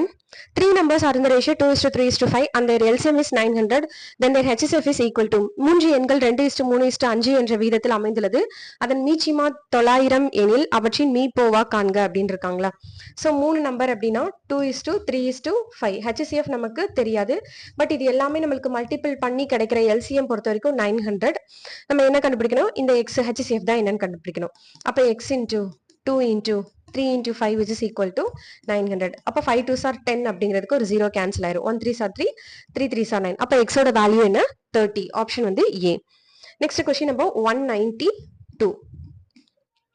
X is to y is equal to 2 is to 3. Find the value of 3x plus 2y is to 2x plus 5y.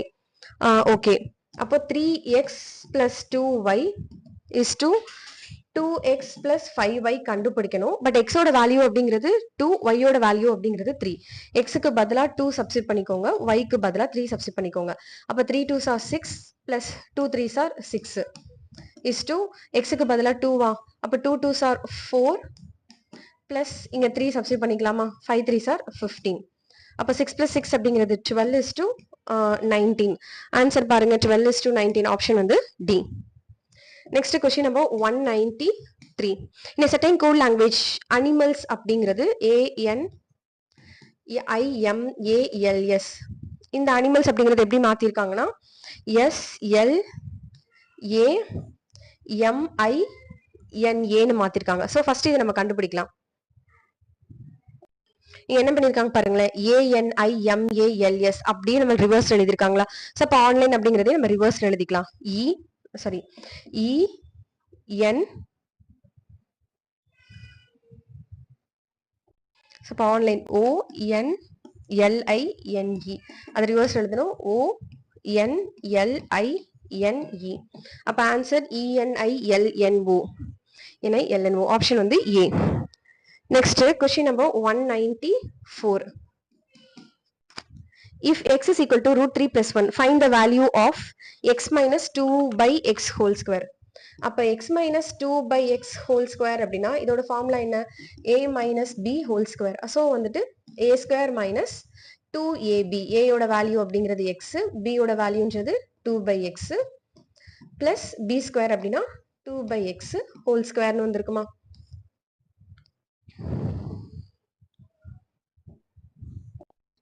ஒரு நிமிஷம், இந்த சம்க்கு ஃபார்முலால எக்ஸ்பேண்ட் பண்றதுக்கு பதிலா வேற ஒரு மெத்தட்ல ஈஸியா நம்ம அப்ரோச் பண்ணலாம்.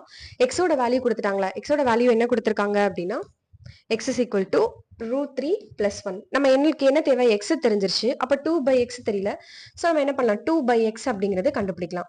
அப்போ 2 divided by root 3 plus 1. இப்படி கொடுத்துட்டானாலே இதுக்கு என்ன பண்ணணும், கான்ஜுகேட் தான் எடுக்கணும். அப்ப root 3 minus 1 divided by root 3 minus 1. Already இங்க 2 இருக்கும், இங்க root 3 minus 1 அப்படியே இருக்கட்டும். divided by a plus b into a minus b அப்படின்னா a square minus b square. அப்போ root 3 square அப்படின்னா 3 minus 1. இதை நம்ம எப்படி கன்வெர்ட் பண்ணலாம் அப்படின்னா root 3 minus 1 into ஆல்ரெடி இங்க ஒரு 2 இருக்கு. 3 minus 1 ஓட வேல்யூ என்ன, 2. கேன்சல் ஆயிடுமா. அப்போ 2 by x ஓட வேல்யூ நமக்கு என்ன கிடைச்சிருச்சு, root 3 minus 1. x ஓட value root 3 plus 1. So substitute பண்ணலாமா. x ஓட வேல்யூ அப்படிங்கிறது root 3 plus 1 minus ஆஃப் இதோட வேல்யூ அப்படிங்கிறது root 3 minus 1. இதுக்கு தானே நமக்கு ஹோல் ஸ்கொயர் அப்படிங்கறத நம்ம கண்டுபிடிக்கணும். ஓகே, root 3 plus 1 மைனஸ் உள்ள கொண்டு போனோம்னா மைனஸ் root 3 plus 1 ஹோல் ஸ்கொயரா. அப்ப plus root 3 minus root 3 cancel ஆயிரும். 1 plus 1 அப்படிங்கிறது 2. அப்ப 2 ஸ்கொயரோட வேல்யூ அப்படின்னா என்ன வரும், 4. ஆன்சர் வந்து option B. Next question number 195. லாம்பிக் இஸ் ரிட்டனஸ் அப்படின்னு ஒரு நம்பர் கொடுத்துட்டாங்க, டைமண்ட் அப்படிங்கிறதுக்கு ஒரு நம்பர் கொடுத்துட்டாங்க. அப்ப பிளைண்ட் அப்படின்னா எப்படி எழுதணும்னு கேக்குறாங்க. 195 question number BLIND. So blind அப்படின்னா நீங்க என்ன பண்ணுங்கன்னா இங்க இருக்கிற வேல்யூஸ்ல இருந்து டைரக்டாவே நம்ம எடுத்துக்கலாம். ஸோ இப்போ இங்க டி அப்படிங்கறது எப்படி கோட் பண்ணிருக்காங்க, 2 தானே கோட் பண்ணிருக்காங்க. அப்ப டிக்கு பதிலா 2. பி அப்படிங்கிறது தேர்ட் லெட்டரா, அப்ப மூணாவது லெட்டர் என்ன பண்ணிருக்காங்க, 7 கோட் பண்ணிருக்காங்களா. ஸோ இப்போ பியோட வேல்யூ 7. எல் அப்படிங்கிறது ஃபர்ஸ்டா, ஸோ இப்போ எல்லுக்கு என்ன பண்ணிருக்காங்க, 8ன்னு கொடுத்துருக்காங்களா, 8. ஐயோட வேல்யூ இங்க ஐக்கு என்ன கொடுத்திருக்காங்க, 6 கொடுத்திருக்காங்க, 6. அப்ப என்னோட வேல்யூ இங்க என்ன கொடுத்திருக்காங்க, 9 கொடுத்திருக்காங்க. சோ அப்ப அதோட கோட் பாத்தீங்கன்னா 78692. சோ 78692 ஆப்ஷன் வந்து A. Question number 196. What is the next number in this sequence னு கேட்டிருக்காங்களா. சோ அப்ப 5, x, xx, xl கொடுத்திருக்காங்க. சோ நெக்ஸ்ட் என்ன வரும்னு கேக்குறாங்க. நெக்ஸ்ட் என்னன்னு கண்டுபிடிக்கணுமா. இது வந்து ரோமன் லெட்டர்ப்பா. 5, 10, 20, இது 40. அப்போ நெக்ஸ்ட் என்ன. ஸோ இப்போ இங்க ஃபர்ஸ்ட் இதை கண்டுபிடிங்க. 5 2s are 10, 10 2s are 20, 20 2s are 40. அப்போ 40 into 2 அப்படின்னா 80. அப்போ 80க்கு உரிய ரோமன் லெட்டர் என்னன்னு பாத்தீங்க அப்படின்னா L X X X. ஓகேவா. ஸோ இப்போ ஆன்சர் பாருங்க, L X X X அப்படிங்கிறது option C. Next question number 197. Find the first term of a GP in which S6 கொடுத்துட்டாங்க, R கொடுத்துட்டாங்க. ஓகே, S6 பொறுத்த வரைக்கும் 4095, சரி 95, R equal to 4னு கொடுத்துட்டாங்க. Find the first term, A கண்டுபிடிக்கணுமா. So அப்ப S6 அப்படிங்கிறதுக்கு ஸோ ஃபார்முலா பாருங்களேன், Sn equal to A into R ஓட வேல்யூ greater than 1 அப்படிங்கிறதுனால R power n minus 1 divided by R minus 1. Okay, அதாவது R power n minus 1 வரும். எஸ்எனோட value தான் அவங்க என்ன கொடுத்துட்டாங்க 4095 கொடுத்துட்டாங்க equal to A into R power N அப்படின்னா 4 பவர் என்னோட வேல்யூன்றது இங்க இருக்கிற 6 அப்போ 4 power 6 minus 1 divided by 4 minus 1 இப்போ 4 பவர் 6 அப்படின்னா 4 into 4 into 4 into 4 into 4 into 4னு 6 டைம்ஸ் எழுதி மல்டிபிள் பண்ணணும் ஓகே இங்க 4095 ஈக்குவல் டு a இன்டூ இந்த 4 பவர் 6 ஓட வேல்யூ என்னன்னு பாத்தீங்கன்னா 4096 அப்ப 4096 மைனஸ் 1 அப்படிங்கிறது இங்க என்ன வந்துரும் 4095 டிவைடட் பை 4 மைனஸ் 1 என்ன 3 அப்ப இது இதுவும் கேன்சல் ஆயிருமா அப்ப a ஈக்குவல் டு இங்க 1 இருக்கதா அர்த்தமா சோ கிராஸ் மல்டிபிள் பண்றீங்க அப்படின்னா a ஓட வேல்யூ என்ன 3 சோ ஆன்சர் பாருங்க ஆப்ஷன் வந்து b next question number 198 find the missing term அப்படின்னு சொல்லி கேட்டிருக்காங்க 16 18 21 25 ஸோ ஃபர்ஸ்ட் நம்பர் தனியா செப்பரேட் பண்ணிக்கோங்க அடுத்த லெட்டர்ஸ் தனியா அது மாதிரி தான் நம்ம கண்டுபிடிக்கிற மாதிரி இருக்கும் comma 18 G 10 comma 21 K 14 comma 25 P 19 comma question mark இதுதான் கண்டுபிடிக்கணுமா ஸோ 16 18 21 25 6 plus 2 18 18 plus 3 21 21 plus 4 25 அப்ப plus 2 plus 3 plus 4 அப்படின்னா நெக்ஸ்ட் வந்து plus 5 அப்ப 25 plus 5 அப்படின்னா இந்த இடத்துல 13 வரும் சோ ஆப்ஷன்ல பாத்தீங்கன்னா 1 2 3 ஆப்ஷன்லயுமே 30 கொடுத்திருக்காங்க சோ நெக்ஸ்ட் அல்பபெட் கண்டுபிடிச்சிக்கலாம் அல்பபெட் பாத்தீங்கன்னா எல்லாத்துலயும் V தான் கொடுத்திருக்காங்க அப்ப 30V 30V 30V தான் சோ அல்பபெட்டை விட்டுடலாம் லாஸ்ட் நம்பரே கண்டுபிடிக்கலாமா 7 10 14 19 7 plus 3 10 plus 4 14 plus 5 அப்போ 19 plus 6 ஸோ அப்போ 6 அப்படின்னா 25 ஸோ அப்போ 30V 25 ஆப்ஷன் வந்து C next question number 199 Raju's father is 5 years more than 3 times Raju's age find Raju's age if his father is 44 years old okay